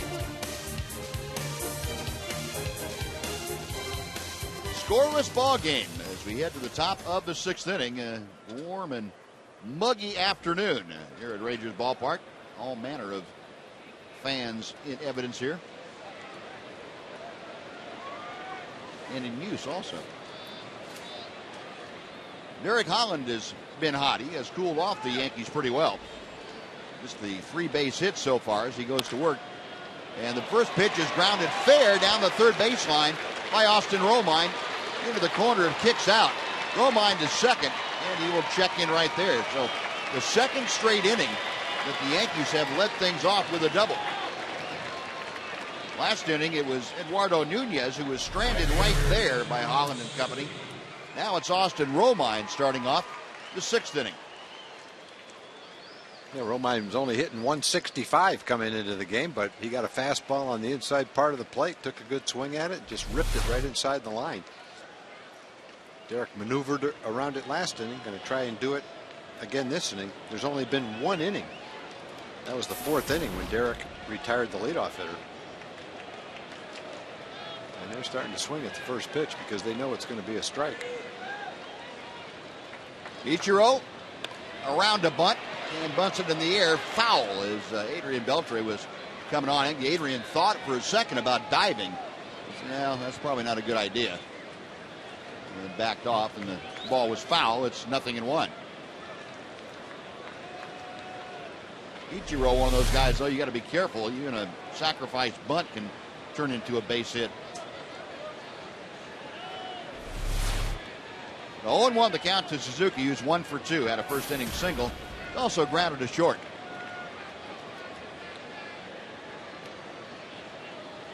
Again, Suzuki around his if to bunt. And takes low. It's 1 ball, 1 strike.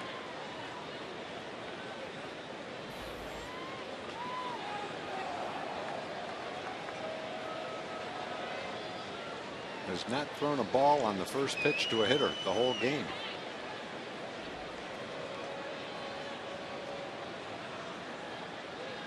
Couple of looks at second, the 1-1 pitch. Suzuki gets this one down. It's a good bunt. Krzyzewski's going to have to hurry and just does get him with Kinsler covering first base. About 5 or 6 years ago, they might not have gotten Ichiro on that bunt. The sacrifice goes 2-4, and on to third goes Austin Romine. Got to go to work here. Man on third base. First time we've had a man on third base. Well, the Rangers in this scoreless ball game pulling the infield all the way in. Brent Lillibridge has grounded into a fielder's choice and popped out. Obviously have to be aware of the squeeze possibility, and for that, among other reasons, Holland working from the stretch, and that's going to be dunked into left field for a base hit. In to score, going for two is Lillibridge. He's in with a headlong dive, and the Yankees have gotten on the board first. It is 1-0 New York.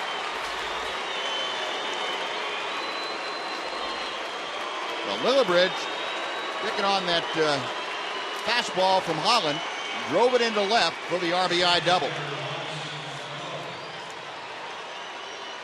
They're going up, they're swinging right from the start. Boy, they're looking for a fastball on the first pitch, and they're letting it fly. Lillibridge first pitch hitting the other night drove in the 5th run in that 5-4 game. Very similar hit. Hit a little bit more towards center field the last time. Not hit all that hard, but found a hole. So 2 doubles in the inning. Yankees on the board, 1-0. Robinson Cano is the hitter. Cano is struck out and lined to shortstop. 1 ball, no strikes.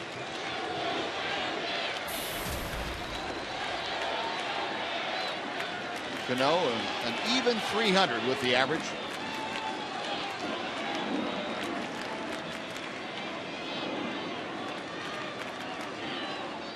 Holland a check of second.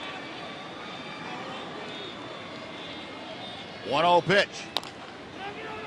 Slowly hit down the first baseline. It's going to stay fair. Holland gets to it and throws him out. And Derek had to pick it up and throw him out because that ball was not going to go foul. That was a nice play, too. He had to throw it where he threw it to, or he would have hit the runner right in the back.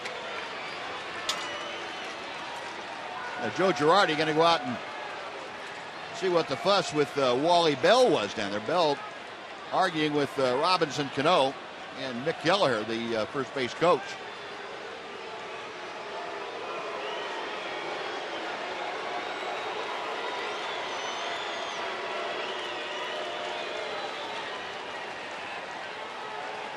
You know, Wally Bell explained his position, and Joe Girardi, okay, fine. See the angle that Derek has. Mitch sets up with his glove towards second base to give Derek something to throw at. Otherwise, he's going to hit Cano right in the back. Yeah, and Cano was where he was supposed to be running wise, too. He was right on the line. And that's perfectly legal for the base runner to do that. Yeah. So 2 outs. Here's Vernon Wells, who is 0 for 2. Breaking ball is in the dirt. Nice block by A.J. Przinsky.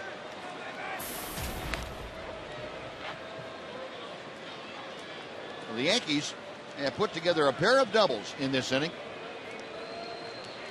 And a leadoff double by Romine, then a 1-out double by Brent Lillibridge. Lillibridge now over at third base with 2 outs. Fastball, the inside corner. 1-1 to Wells. Vernon is fouled out and lined to left field today.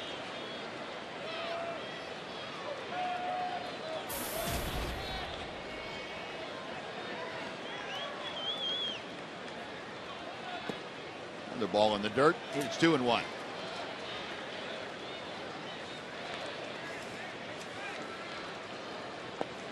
Ron Washington trying to figure out some way now to get his offense to come back to life against Hiroki Kuroda. Derek Holland pitching a very good ball game. Finds himself trailing 1-0. On the inside corner, the off-speed pitch floated in. It's 2-2.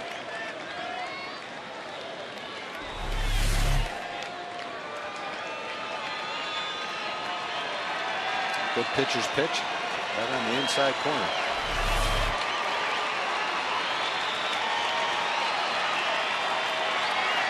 Crowd making some noise, getting behind Derek Holland and the Rangers.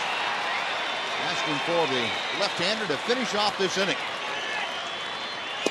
2-2 pitch. That's low and inside. Holland tried that spot again. And the count has gone full. Well, with Wells, the number 4 hitter, if he's able to get aboard, Eduardo Nunez, the shortstop, is waiting in the on-deck circle. Holland with the payoff pitch. Walking. We're to make sure that Wells is going to have a tough time with that inside fastball, and that's going to bring Mike Maddox out. First walk issued by Holland this afternoon. So Mike going out to give him a little breather, a little mental breather, and get him refocused on the task at hand, and that's to get Nunez and stop the Yankees dead in their tracks. They have taken the lead 1-0. Mike out there imploring Derek Holland to do what he needs to do to keep it 1-0, give the Rangers an opportunity to come back and hit.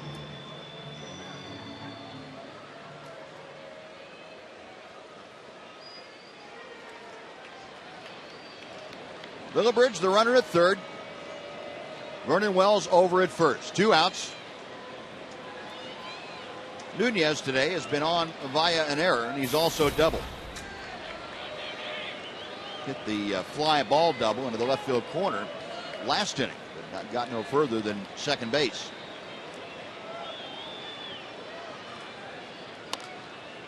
Breaking ball is chopped foul. It's 0-1.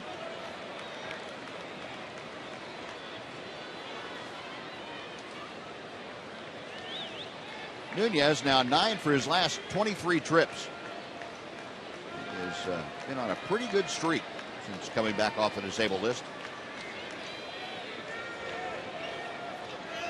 Holland okays the sign. He's ready. And the pitch is skied to shallow left field. Long run in. David Murphy making the call, and Murphy in fair territory makes the grab, and that will do it. But the Yankees cash in on a couple of doubles. They strand 2. We are going to the bottom of the 6th. It's now the Yankees 1, the Rangers 0.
Today's jackpot is worth $100 and dinner for 2 at Sonic Drive-In. Today, the Rangers are hitting for Billy Birdwell from Jacksboro. And if a Ranger hits a grand slam during the inning, Billy Birdwell from Jacksboro will win $25,000. You can register at any participating Sonic restaurant. Well, the Yankees with a 1-0 lead after plating a run in the top of the inning. Now the Rangers with the top of their order, going after Hiroki Kuroda here in the bottom of the sixth. Ian Kinsler 0 for 2 today, a line drive out and a strikeout.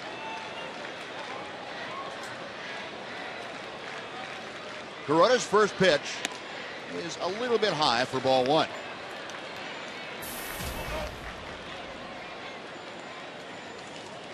Kins now at 278 with the average.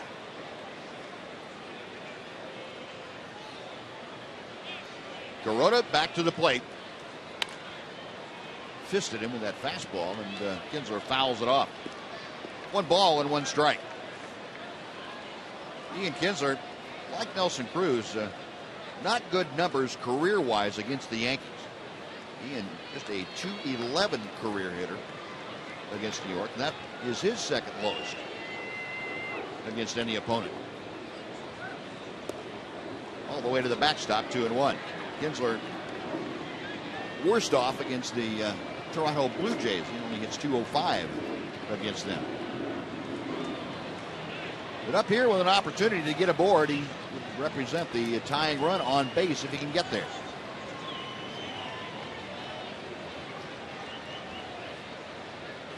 Kuroda's 2-1 pitch. Ground ball toward the hole and through. A base hit for Ian.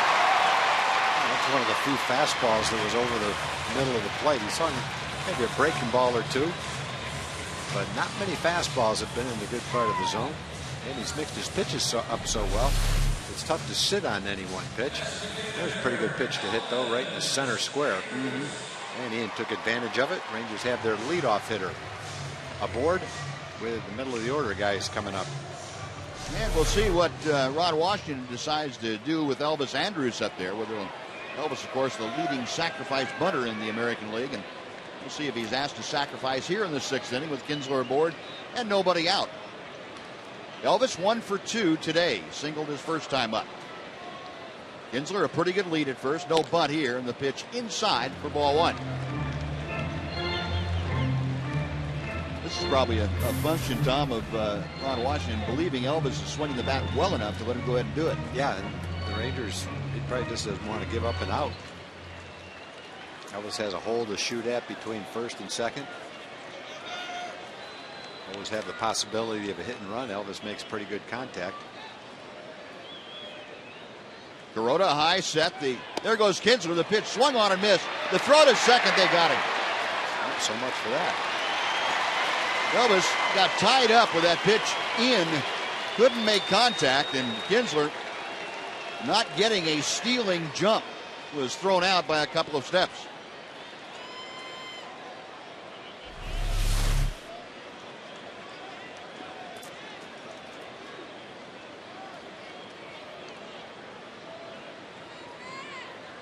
Well, that removes the tying run from the base paths, and 1 away now.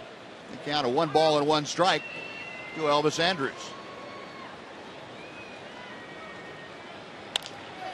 Broken back ground ball deep in the hole. Throw by Nunez, not in time.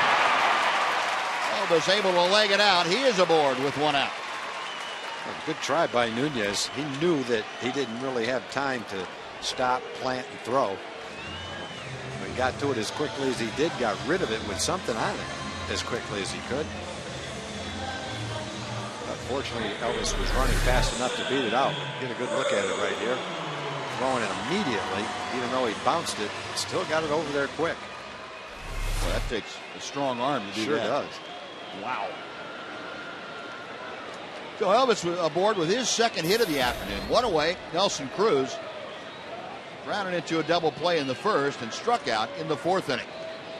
And we'll see if Elvis has designs of swiping second and get himself in the scoring position. Cruz a .272 hitter.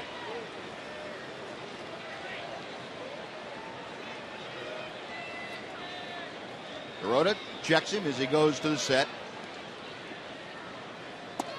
Pitch outside, 1 ball, no strikes. Over the last 20 ball games for Cruz, he's hit right at 300. RBIs at a dozen. Had 3 home runs, and he's been very, very consistent over that streak. Trying to get the Rangers either in scoring position or on the board here. Pops it foul right behind home plate. It is 1 ball and 1 strike.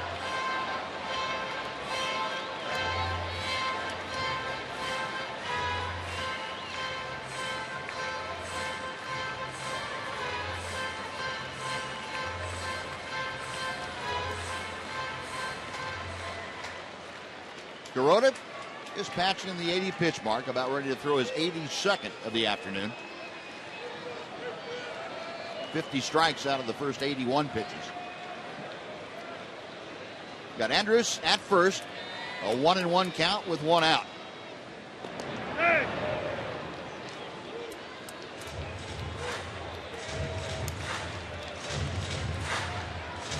Elvis doing a little groundskeeping over there at first base.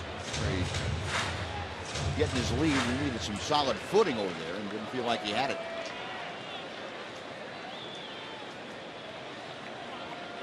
Elvis getting that lead established early. Kuroda again checks him early. Throw over. Well, Kuroda's just keeping him close in a 1-run game. He doesn't want to see the Rangers get a man into scoring position. He slows things down with men on base, but he's bearing down, trying not to make a pitch to a hitter that the hitter can handle, and trying to keep the runner close. Fans don't like it. They don't care how many times Derek throws over there, though. Kuroda again tossing the first. That one pretty close.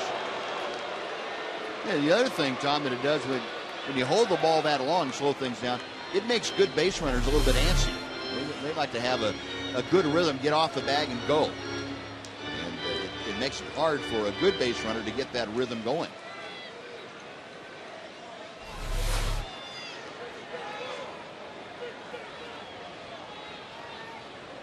The ball and a strike. Cruz waiting. He takes the pitch outside. And this at bat, Nelly not offering it that breaking ball that's off the outside corner. That's what struck him out in the 4th inning. Elvis at first, talking with Lyle Overbay. He had a 1-out infield single. The inning started with Ian Kinsler singling to left, but he was shot down on a missed hit and run opportunity. Caught stealing. Fouled away to the right, and the count evens at 2-2. With all the off-speed pitches that Kuroda throws, he's got a pretty good fastball too. He's got good movement on it. It's 92 or 93 miles an hour. He disguises when he's going to throw it pretty well too. So tough to really be right on it when you see it.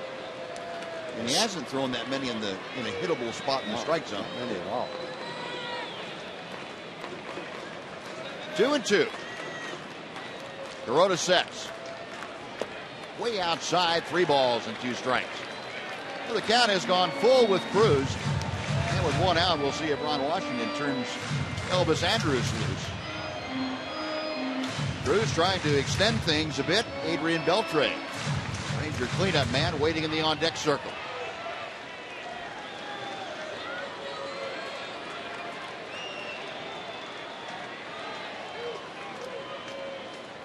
Elvis, the lead from first as Kuroda is ready. And the tapper foul at home plate. Andrus was not running on that pitch. Boone Logan, the only left-hander available in the bullpen, the only one down there in the bullpen. Loosening and looking probably toward the tandem of A.J. Brzezinski and Mitch Moreland, the next 2 left-handers that follow Adrian Beltre. But right now, it's Nelly Cruz against Hiroki Kuroda. 3 balls, 2 strikes. Elvis Andrus taking the lead, 1 out in the bottom of the 6th inning. Rangers trailing 1-0.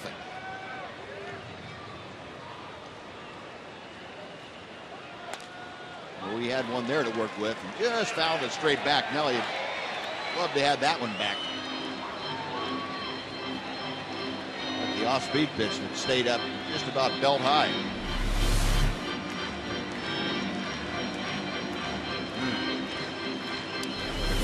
Probably about 430 feet to right center field.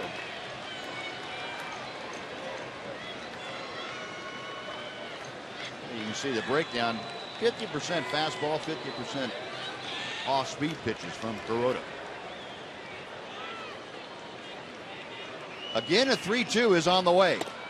Inside, ball 4. Nelly taking a very close pitch, and Kuroda kind of looking at home plate like, where was that thing?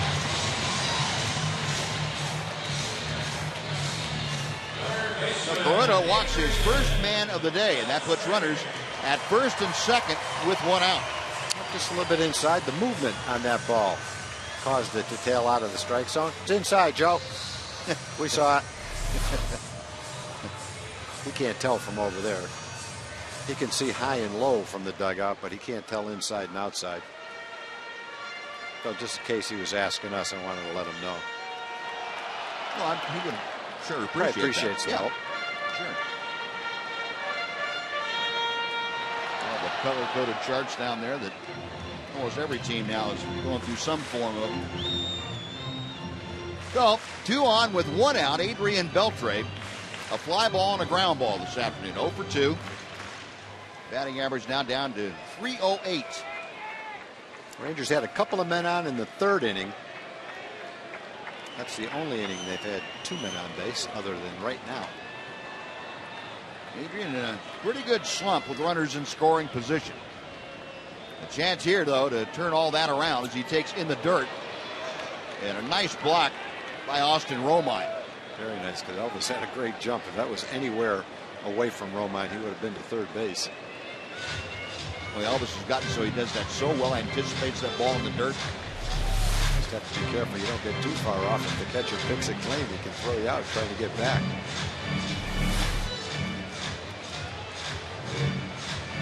A 1-0 the count to Beltre.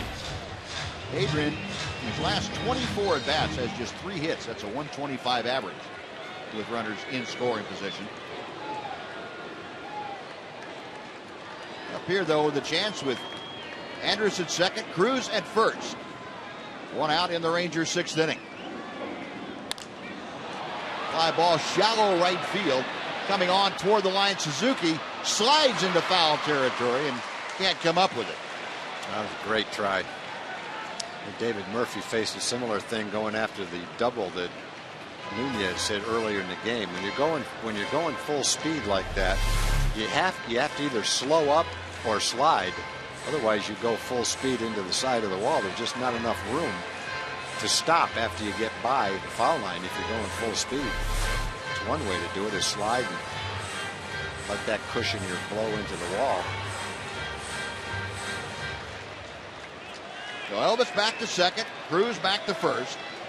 1-1, the count to Beltre. Adrian, 22 home runs, 58 RBI. Now time called. Is Romine going to go out and have a little talk with Kuroda?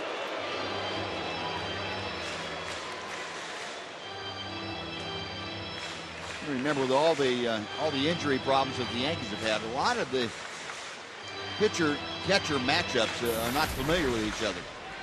Batteries don't work together too much other than maybe spring training. And so there are a lot of uncertainties as far as the individual likes and dislikes. Now the 1-1. That ball is hit well to left center field. Going back is Mason. The ball kind of dies out there. He makes the grab. Coming to third is Andrus. He slides in ahead of the throw. That ball looked a lot better coming off the bat than it turned out to be. Adrian must have gotten that down toward the trademark a little bit. Elvis able to advance 90 feet. There are now runners at the corners and 2 outs. And Joe Girardi is coming out to the mound. Got the left-hander Brzezinski waiting to be next. And you got the left-hander Logan in the Yankee bullpen. Rangers get a man to third base. That's the first time they've done that. Girardi just wanted to check with Kuroda. He's going to leave him in there. AJ had a good game last night against Andy Pettit, a left-hander. Mitch Moreland, the next hitter, hit a home run against Logan earlier in this series. Kuroda's still throwing the ball well, nibbling around the strike zone, but having some pretty good success doing it. The runners at the corners. AJ this afternoon has grounded out twice. Once back to the mound and once to first base.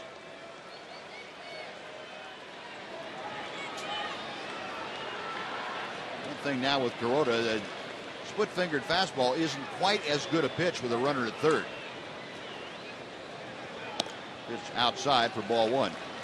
You worry about that ball going in the dirt. Last night, AJ Pierzynski against Andy Pettit. I'm not sure that ball would go out today, Buzz. There's absolutely no wind. Yeah. Last night, AJ, after the game, he thought that the wind might have helped it a little bit. He was surprised it went that far. Kuroda's 1-0 pitch. Line drive, left field. On comes Wells. Slides and makes the catch.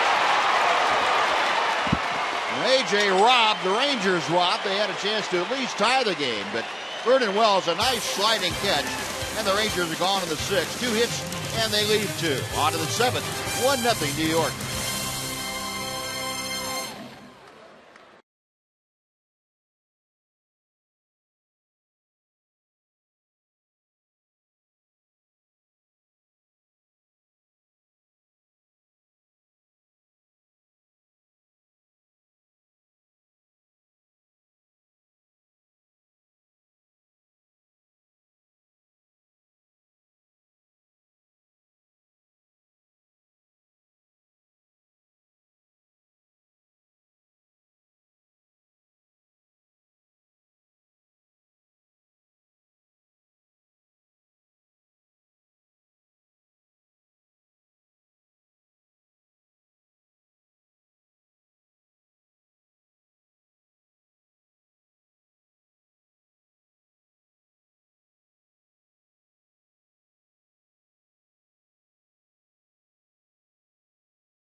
Gary Collin gave up that run in the 6th inning. He has done a very good job in 6 innings and worked just 5 hits and a lot of first pitch strikes. Brent Lillibridge, the RBI double to score the only run of the game as he drove home Austin Romine. Yeah, Derek's got a very low pitch count, too. He's only thrown 71 pitches. Last night, Matt Garza pitched 7 1/3. And Derek got a chance to surpass that today, the way he's throwing right now. David Adams, the second baseman, will lead things off. Adams 0 for 2 with a double play grounder and a fly ball to center. Takes high for ball one. Adams 186 for the year at the big league level. Strike to the inside corner.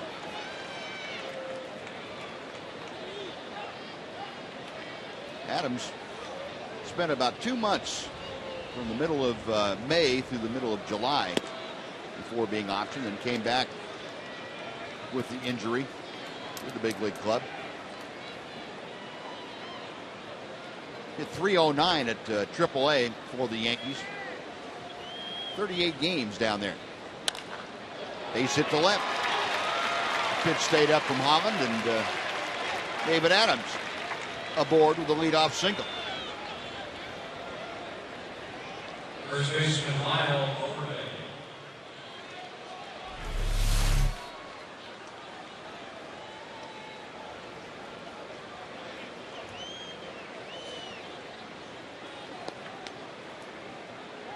No, the hits are now even at 6 apiece. Holland has had the leadoff man aboard now in each of the last 3 innings. He was able to work around a leadoff double in the 5th, but last inning, not able to work around the leadoff 2-bagger. See how he does with the leadoff single. Lyle Overbay, the hitter. Overbay 0 for 2. He's around to bunt. And the first pitch is high to him.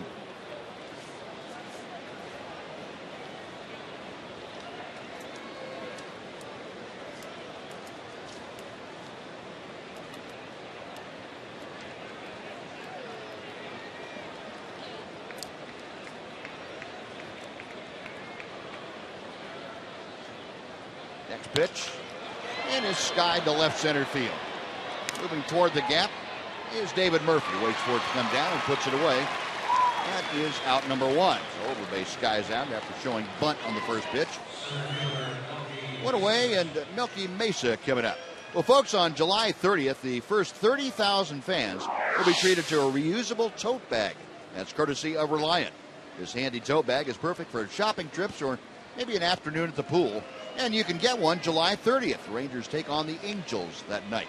Tickets are available at TexasRangers.com.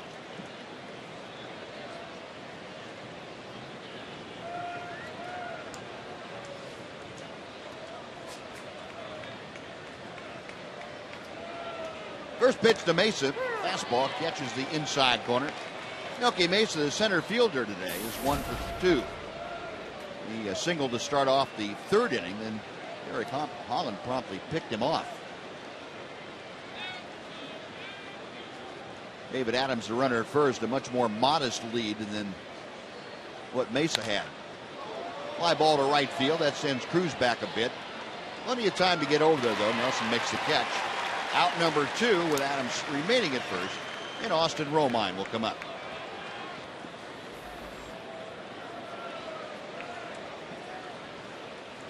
Catcher Austin Romine. Holland walking around the mound a little bit. Still under 80 pitches. It's been that kind of an afternoon where when he's needed to throw strikes, he has thrown them.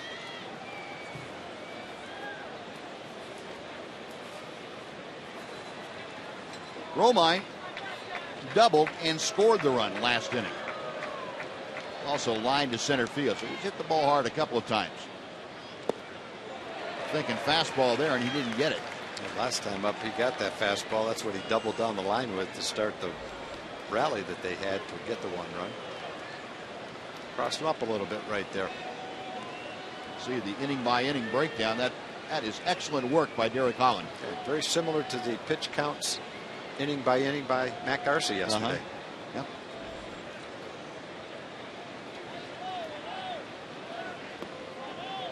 Pitch is low, 1-1 now. The count to Austin Romine.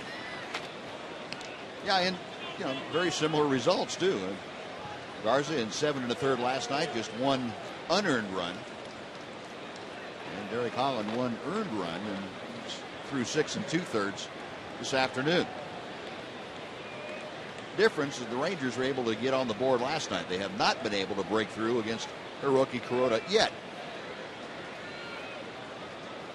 1-1 pitch coming. That ball's hit well to center field. Going back, Leonis Martinez over his head and bounces up over the wall and out of play. And that's going to save the Rangers a run.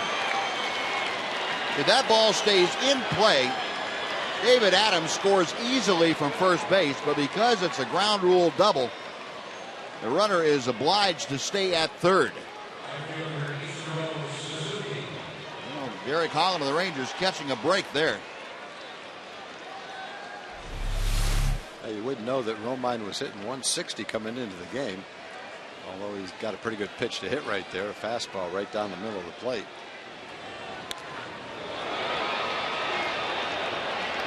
ball hard. Last 2 times up. Doubles in the 6th inning and the 7th inning.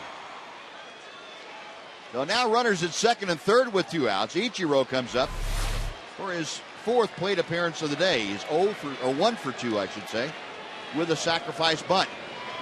You don't see many ground rule doubles hit the center field here. No, you don't. Where the ball bounces onto the grass. And obviously there's been a lot of games played here, so it's tough to remember when the last one was, but they're few and far between. Ichiro fouling back that fastball. It's 0-2. Suzuki an infield single in the 1st inning, ground ball to short in the 3rd, and had a sacrifice bunt in the 6th. Got Adams at 3rd, Romine at 2nd. Derek Holland trying to keep this at a 1-run game.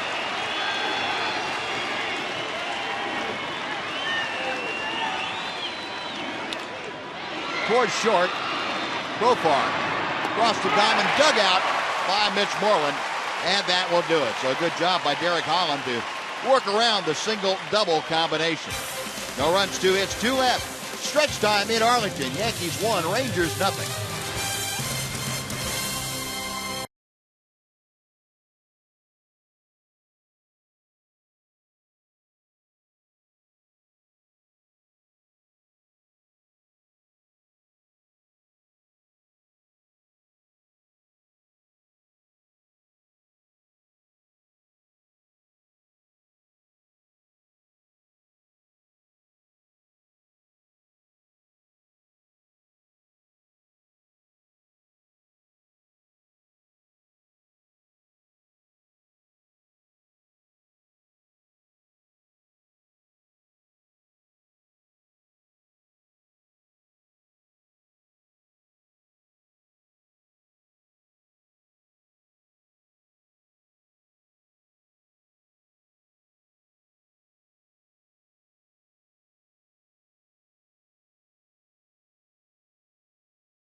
Night from now through August 13th, and you can enter to win free Rangers tickets and a VIP Rangers experience.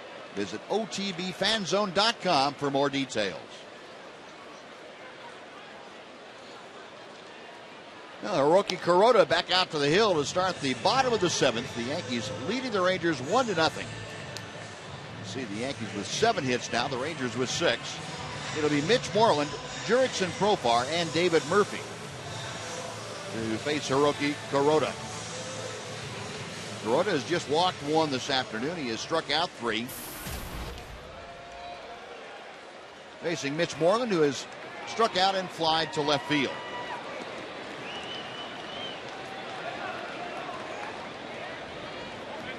This afternoon, the finale of the homestand. Rangers lost the first 3 to Baltimore after the All-Star break.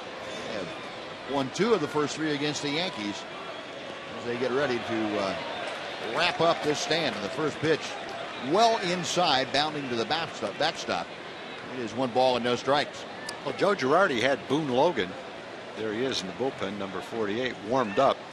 Might not have wanted to bring him in to face Mitch, since Mitch took him deep a couple of days ago. But he is ready. Claiborne, the other guy getting loose right now. Good changeup. Wow. Mitch is swing and a miss. 1 ball, 1 strike. Kuroda approaching that 100 pitch mark.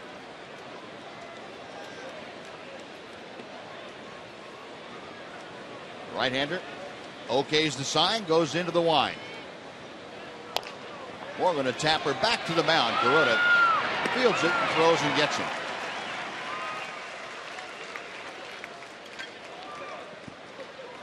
Well, with one out, Jurickson Profar coming up. Let's take time for a Mazda game break with Rick Renner. Rick.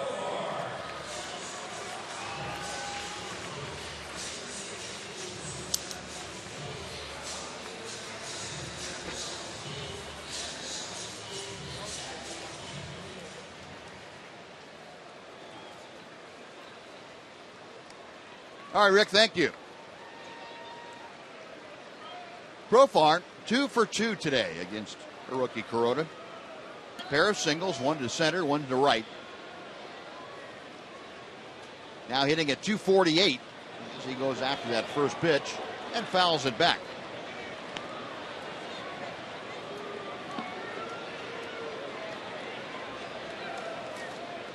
The Rangers needed the long ball yesterday, and by the feel of this game, they need one today, too.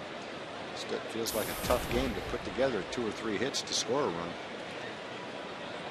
Almost did it last inning. He had a couple of men on, had a couple of hits, had a caught stealing and a walk.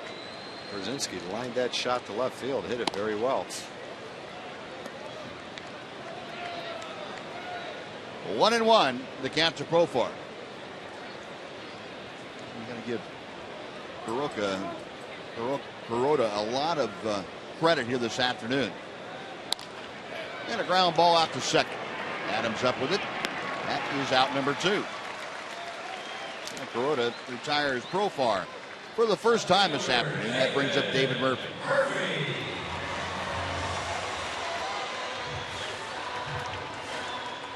Murphy 0 for 2 is grounded into a fielder's choice and fly to left field.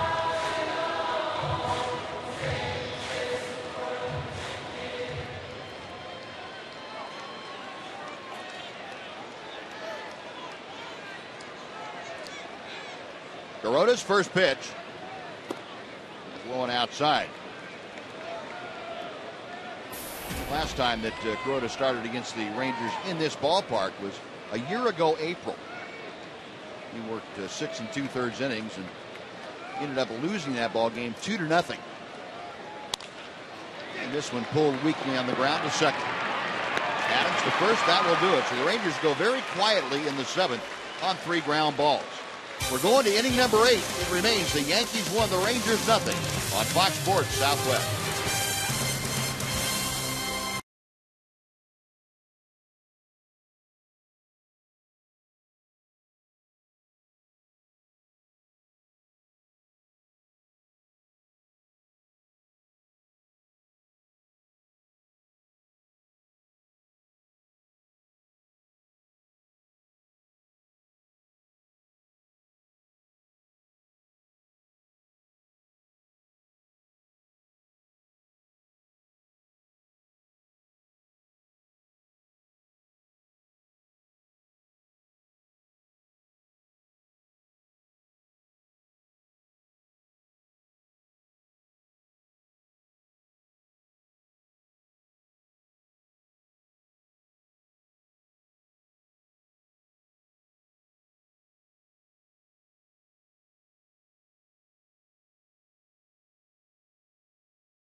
Been standing on this pole all game long looking for a foul ball. Nothing here. He's decked out in his Ranger wristbands, the shirt, the hat, everything. But I tell you what, Reese, we're going to give you the progressive bag of the game. Congratulations. Anything you like to say, big guy? Go Rangers! Beat the Yankees! There we go. Well, there you go, Reese. Take the bag and get that glove out. There may be another ball coming this way. All right, get ready, big guy. Thanks. Buzz?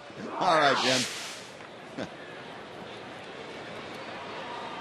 Yeah, Derek Holland back to the hill, and he will work to Brent Lillibridge to start things off. Top of the 8th inning, 1-0 New York. And the first pitch to Lillibridge is a strike. Lillibridge drove in the game's only run with a double in the 6th inning. Just his 3rd RBI for the Yankees.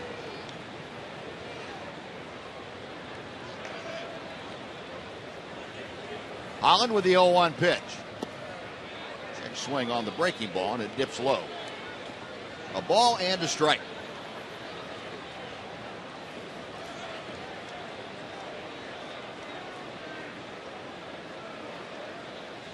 Lillibridge, we mentioned, came over from the Cubs. He's also a former White Sox in the Chicagoland. Takes that changeup in for a strike. Lillibridge, parts of 6 seasons with the White Sox, also Atlanta, Boston, and Cleveland. And stops in there last season.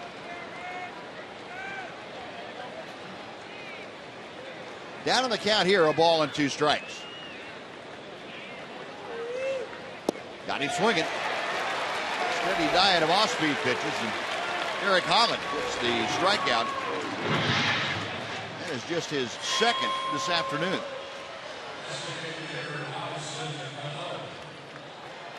We talked before the game about how the Rangers had done a good job of shutting down Robinson Cano. There's a good slider that he fooled him with. He was way out in front of it. The Rangers have done a good job today. It's 0 for 3 with a strikeout. Holland facing Cano with the bases empty. And drops that breaking ball in for strike 1.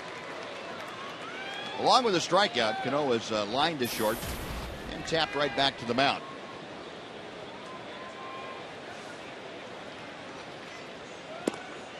Tried the slider away and couldn't get Cano to offer at it. 1 ball, 1 strike.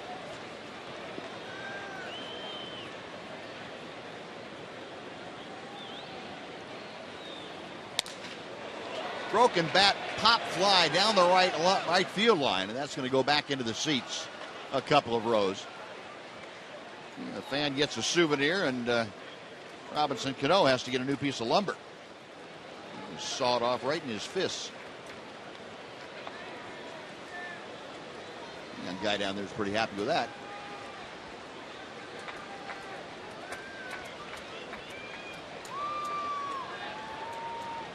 A 1-2, the count to Cano.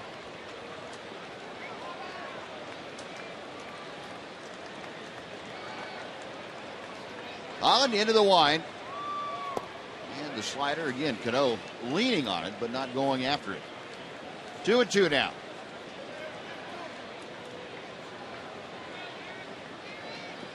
Cano, with his 21 home runs now, this is the 5th straight year that he has reached 20 home runs or more in the American League. Hits this one hard to right field. That's in and going to the wall. Cruz over to play the Karen. Cano into second with a 1-out double. Derek made a lot of good pitches to Cano. That one hung up there a little bit. Pitch you probably don't get away with very often to Cano. And Ron Washington on his way out to the mound. Right-hand hitters coming up. Tanner Shepard's ready in the bullpen.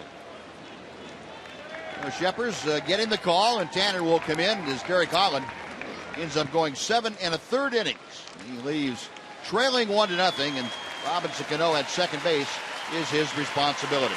A nice round of applause for Derek Holland as he leaves. A little over 35,000 on hand here this afternoon. Appreciate the work of the left-hander. Shepard's coming on. We'll take a timeout. Be right back after this on Fox Sports Southwest.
asked you about your thoughts on which record will be the first to be broken. And most of you said none of them. Those are pretty safe. Yep. Only one that's close, Pete Rose's record of hits, 4,256, or Mariano Rivera's ongoing record, depending on where that ends up after the year for Rivera. Tanner Shepard's going to work, and the first pitch is lined to center field, a base hit, and the stop sign is put up as Leonis Martin came in very quickly. So Vernon Wells, first pitch swinging, and he singles to center. That puts runners at the corners with one out, and Eduardo Nunez will be the hitter.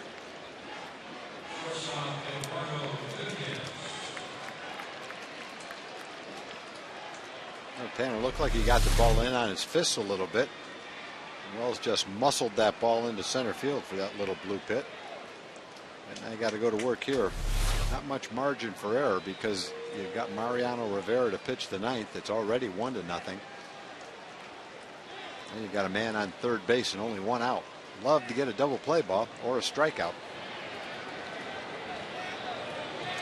Nunez 1 for 3 today. He's been on via an error. He doubled in the fifth and flied to left in the sixth inning. Rangers play at double play depth, hoping for the ground ball. And the first pitch is fouled back. And ideally, what Tanner Shepard's going to like right here is either a one-hopper hit right at Jurickson Profar or a strikeout. Or I guess you could take a pop-up, too. You'd be all right.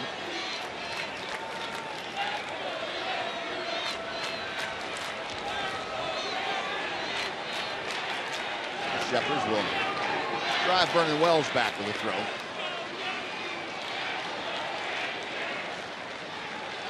Yankees leading 1-0, and they're threatening here in the eighth inning to do more damage.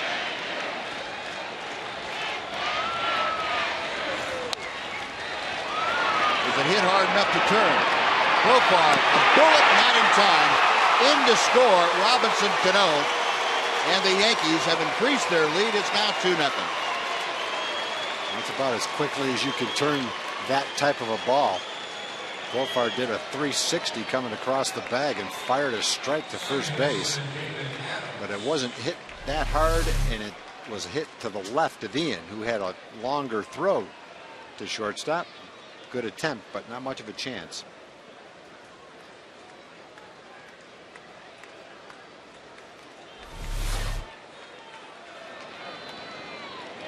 So 2 outs now with Nunez at first.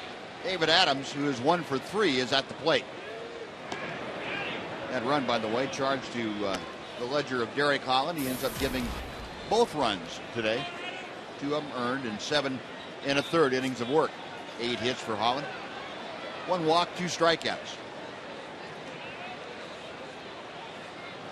There goes Nunez. The pitch is inside. The throw to second is in time. They got him. Boy, quick tag by Ian Kinsler. A great pick on a short hop throw. Well, that'll do it, but the Yankees put on a critical insurance run. We'll go to the bottom of the eighth. It's now the Yankees 2, the Rangers 0.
Late, down 2-0 in the bottom of the 8th. I'm Rick Renner at the Captain Morgan Club as we get ready for Rangers Live, presented by Esurance. Coming up on the show, we got not one but two cameras in the locker room for all kinds of post-game reaction. We'll hear from Ron Washington. We'll get you ready for the Cleveland series and the return of Yu Darvish. Plus, Mark McLemore on the set to talk it all. You never know what he's going to say. Now, I'm going to send it over to Buzz. All right, Rick, thank you very much. Now we head to the bottom of the 8th inning, and David Robertson, the setup man for the Yankees, on to work inning number 8. He's a good setup man, too. He's pitched 40 innings and struck out 51 batters. Opponents hit below 200 against him. Good combination, 8th and 9th inning. And you've got Robertson for the 8th and Mariano Rivera for the 9th.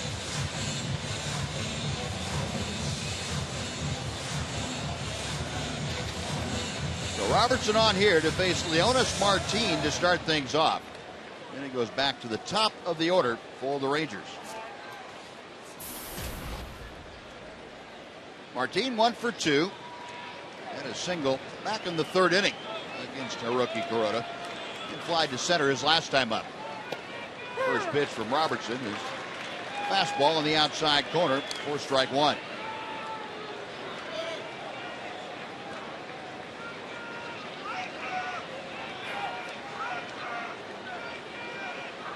Robertson, the 28-year-old, was 5'11", about 195 pounds. A very deceptive motion, very smooth, very easy, and the ball gets on you in a hurry. Very durable also. He has worked better than 65 games in each of the last 3 years. This is outside. It's 2-1.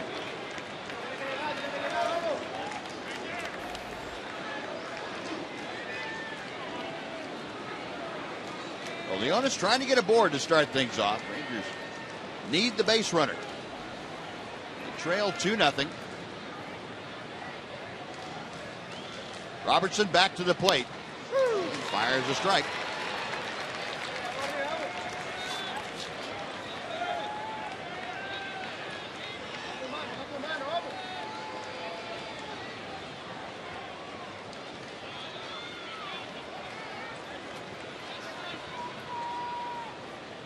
Robertson ready once again.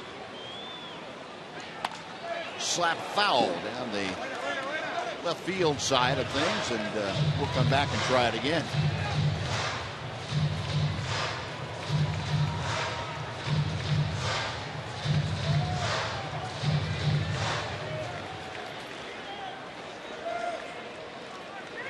Robertson, originally a 17th round pick for the Yankees back in 2006. Good job by Leonis Martin to lay off that hard breaking ball. It runs the count full. So Martin trying to get aboard to start off this 8th inning. He and Kinsler in the top of the order, waiting to be next.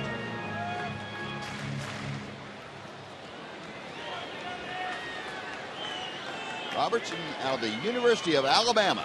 You go to work. Payoff pitch on the way. Popped up. Third base side, Lillibridge, the third baseman, just in fair territory. That is out number 1.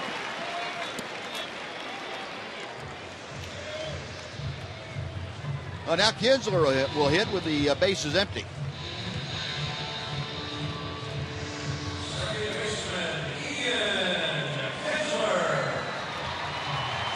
Ian singled his last time to the plate. That was in the 6th inning.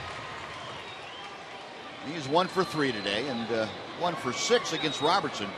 If that one left the ballpark.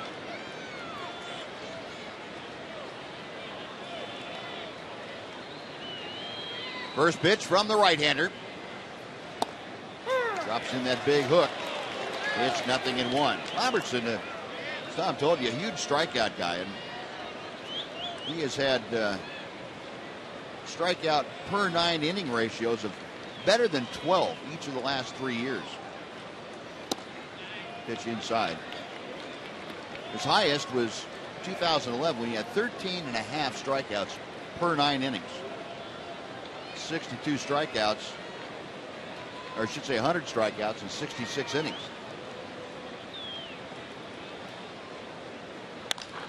Kinsler to center field. That pushes Mason back, but he stops short of the warning track. Puts it away, and that's out number 2. No, Ian flies out, and that'll be up to Elvis if the Rangers are to extend this inning at all. Andrews 2 for 3 today. Gotten that average back up to 250. And it has been a while since Elvis has seen 250 with a batting average. He hasn't been up there since the 14th of June. First pitch inside for ball 1.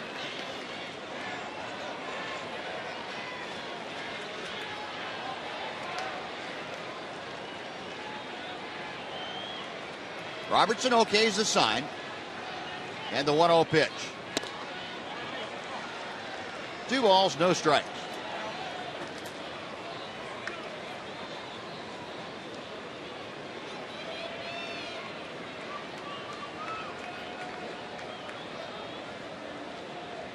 Elvis waiting.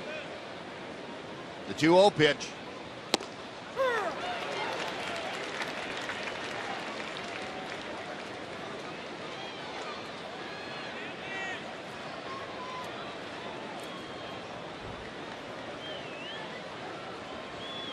Now Robertson ready once again. Fouled back, and the count evens at 2 balls and 2 strikes. Now DirecTV brings you a peek at the Western Division standings. As of the beginning of play today, the Rangers trailing Oakland by 3. Seattle and the Angels 11 games behind Oakland. And then Houston 24.5 back. Oakland is hosting the Angels. The series beginning tonight. Ball strike 3. Breaking ball, and it got Elvis looking at home plate. Side retired, a pop up, a fly ball, and a strikeout. We're going to the ninth. It is 2-0 New York.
He would like to remind you that stick with us. We'll be with you tomorrow night on TXA 21 at 6 o'clock. Rangers begin a 3-game weekend series in Cleveland against the Tribe.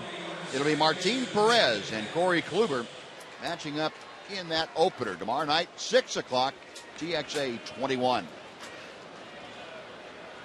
And we head to the top of the 9th inning. Joakim Soria has come on to take over on the hill for the Rangers. Soria appearing in his 5th ball game now in a Ranger uniform. The first pitch is low and outside to David Adams.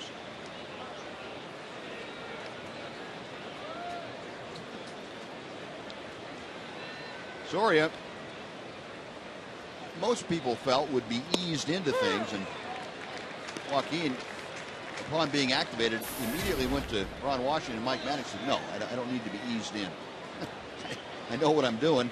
I've been through this before. So go ahead and use me wherever I can benefit the club the most. And they have done that. Line drive to left. Murphy toward the line, and David able to capture that one.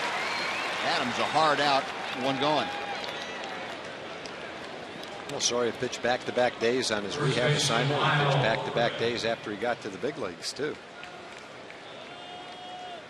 Well, he looks 100% healthy, and he's pitching some critical points of games late in the ball games, too. Yep. He was activated on the 7th of July. Pitched that night down in Houston, or here against Houston. Fires a strike at the knees to Lyle Overbay. It's 0-1.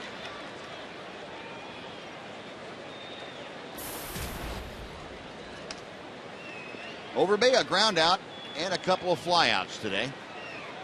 Batting average of 248 as he fouls that next pitch back. No balls and 2 strikes. Now 2-0 New York, and if you're looking forward to the bottom of the 9th inning, and you know you're going to see Mariano Rivera, as long as it stays 2-0, you'll have Nelson Cruz, Adrian Beltre, and A.J. Przynski as the first 3 roadblocks in his way. Swinging strike 3, good breaking ball from Soria. And Overbay dispatched on 3 pitches.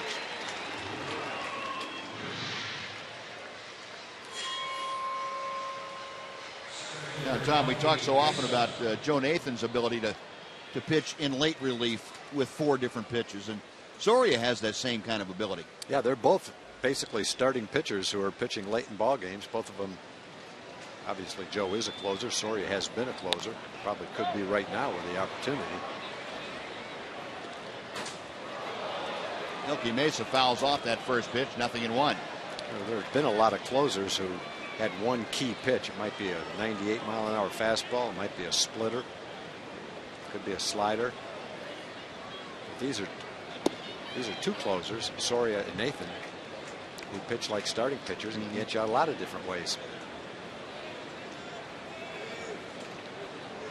A ball and a strike to Mesa. Joe has been in the last 3 ball games against the Yankees and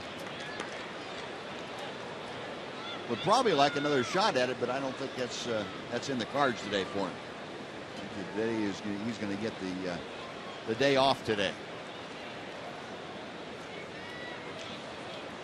2-1 the count. A rip and a miss at the breaking ball. 2-2.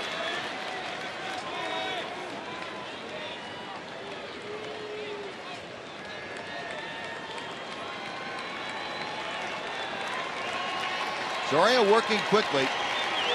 Back to the plate and misses low and away. The count has gone full. So Mesa trying to get aboard here with 2 outs. If he does, Austin Romine, the catcher, would be next.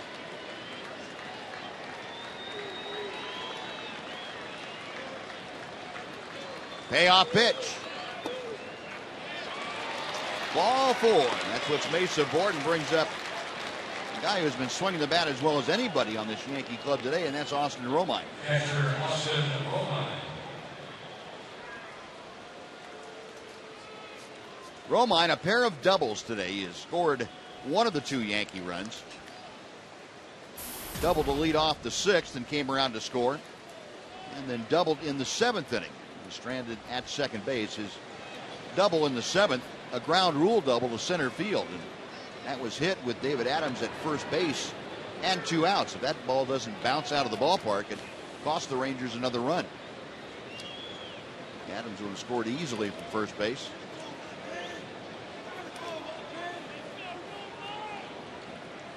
So Romine now hitting 183 as he takes a breaking ball for strike 1.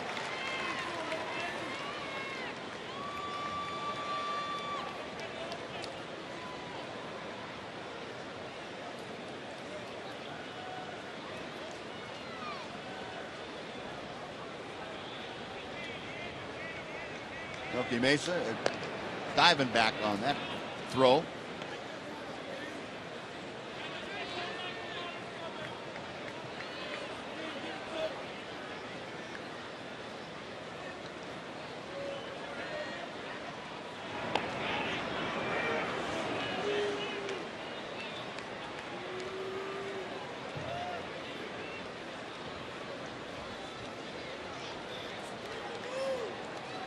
Soria doing his best to keep Mesa from getting an advanced lead at first.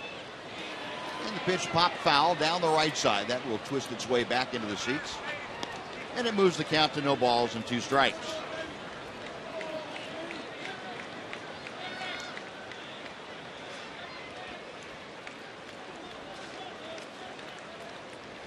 Joakim Soria, the third pitcher used by Ron Washington today. Derek Holland with the first 7 1/3. Gave up both runs on 8 hits, 1 walk, 2 strikeouts. Tanner Shepard's 2/3 of an inning with a hit allowed. And now Soria, and he misses high with a fastball. It is 1-2.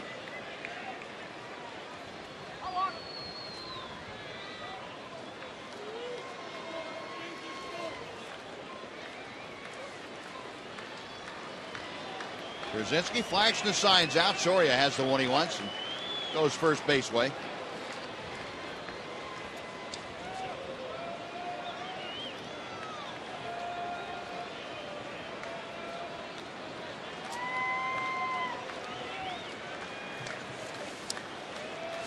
Soria nods yes, and the pitch. Hit up the middle, over the bag at second. Kinsler, the off-balance throw, not nearly in time as Romine gets his 3rd hit of the afternoon. Perfectly placed roller right through the middle of the diamond. Well, Romine was the Yankees minor league player of the year a couple of years ago. So even though he came into the game with a low batting average, didn't have a whole lot of at-bats to go along with it. But in the last 4 innings, he's had 3 hits, 2 doubles, and scored a run. Well, with that base hit, puts runners at first and second. And Ichiro Suzuki will face Joakim Soria. The Rangers have obviously had trouble scoring. They're going to go to Cleveland and face Corey Kluber, Justin Masterson, and Ubaldo Jimenez. And all 3 of those guys can be very tough, especially Kluber and Masterson. You never know what you're going to get with Jimenez, but he has pitched pretty well against the Rangers at times. So it gets tough going into Cleveland. Then you come home and you get the Angels, Oakland, and the Angels. So it's about time if the Rangers are going to make a little bit of a move. They're going to have to start scoring some runs. Yep. Because you play the Angels 6 times in 9 days, and the other 3 games are against Oakland, all division games. Looper hit out to Profar. He underhands to Kinsler covering, and that will do it. Well, no runs a hit. 2 men are left. We'll go to the bottom of the 9th inning. That man is coming on. The Sandman, Mariano Rivera, Nelson Cruz, Adrian Beltre, and A.J. Brzezinski.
By your Texas Ford dealer.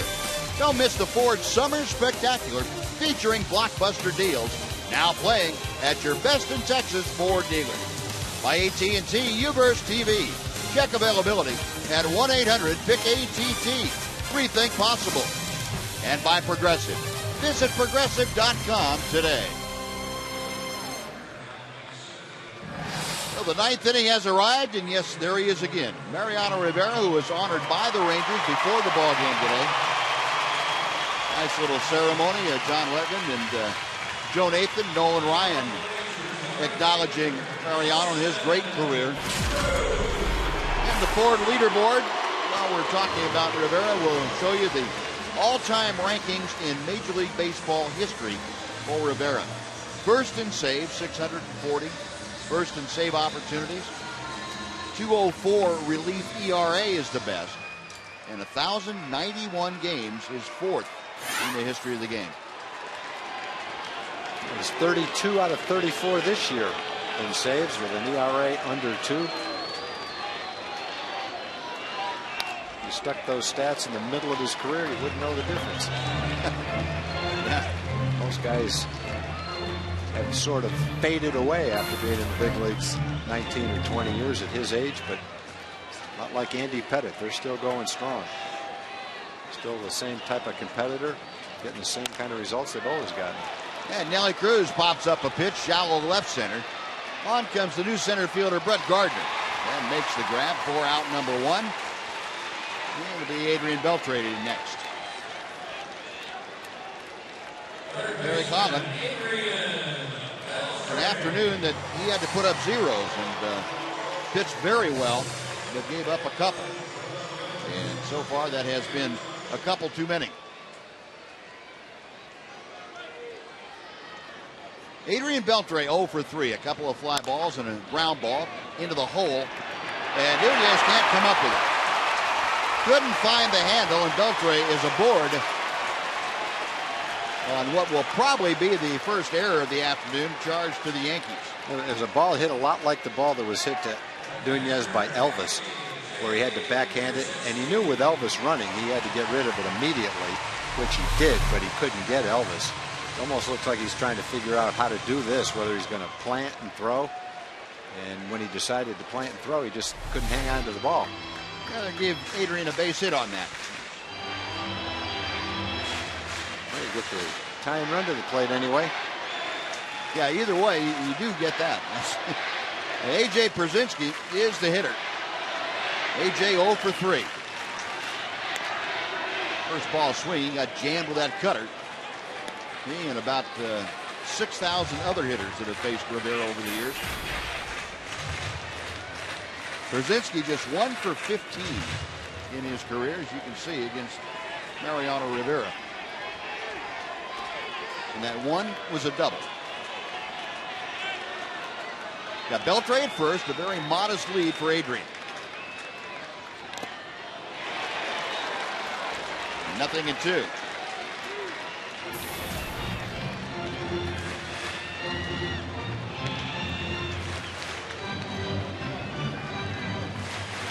We go from one extreme to the other, Tom, talking about Soria and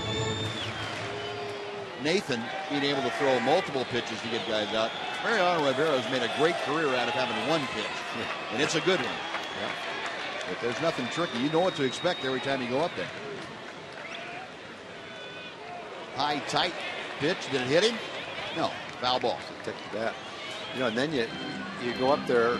If you're Leonis Martin, he went up there for the last out the other day after he was pounding everybody in with his cutter, and he gets 3 pitches on the outside corner. Of course, they were cutters, I guess, a couple of them. One of them, though, was a fastball, 2-seam fastball. Now again, the 0-2 pitch coming. That's low and inside. At the luncheon during the alumni weekend, I asked Rusty Greer. He had faced Mariano Rivera a number of times. If you know what's coming, why is it so hard to hit? Obviously, I asked the question in a way where I knew it was hard to hit. And Rusty said, that thing just keeps on coming. It follows you. You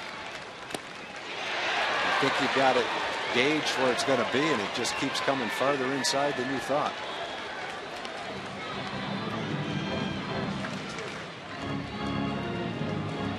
Yeah, and it's a 91, 92 mile an hour cutter now as opposed to 95 or 6 a few years ago.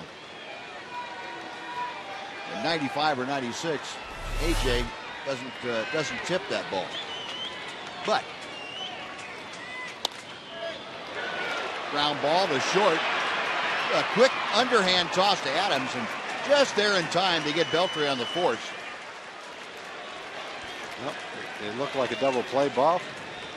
No one got to second base to cover, and so you still have the tying run coming to the plate. There's one. He pounded AJ in with every pitch until the last one. This one's on the outside corner. Second baseman is way over. He couldn't get there. Well, he got there for the force out, but not in time to make the throw. Now you have Pierzynski at first, 2 outs, and Mitch Moreland is the hitter. Moreland 1 for 6 against Rivera.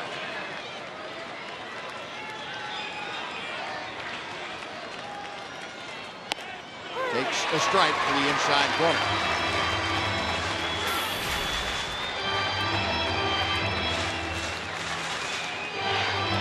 Well, a ground out right back to the pitcher his last time out. Other than that, his flied out and struck out today. And the Rangers trying to get on the board. They're not going to do it here as Overbay handles it on to first, and that is it. Well, the Yankees shut out the Rangers. Rangers have been shut out now 4 times at home this year and 6 times overall. The Yankees win this ball game by a 2-0 score. They out-hit the Rangers 10-7. Hiroki Kuroda, the winner, he is now a 10-game winner at 10-6. And Derek Holland takes the loss. He drops to 8-6. With Mariano Rivera, his 33rd save of the year. We will be back to wrap things up from Rangers Ballpark in Arlington right after this on Fox Sports Southwest.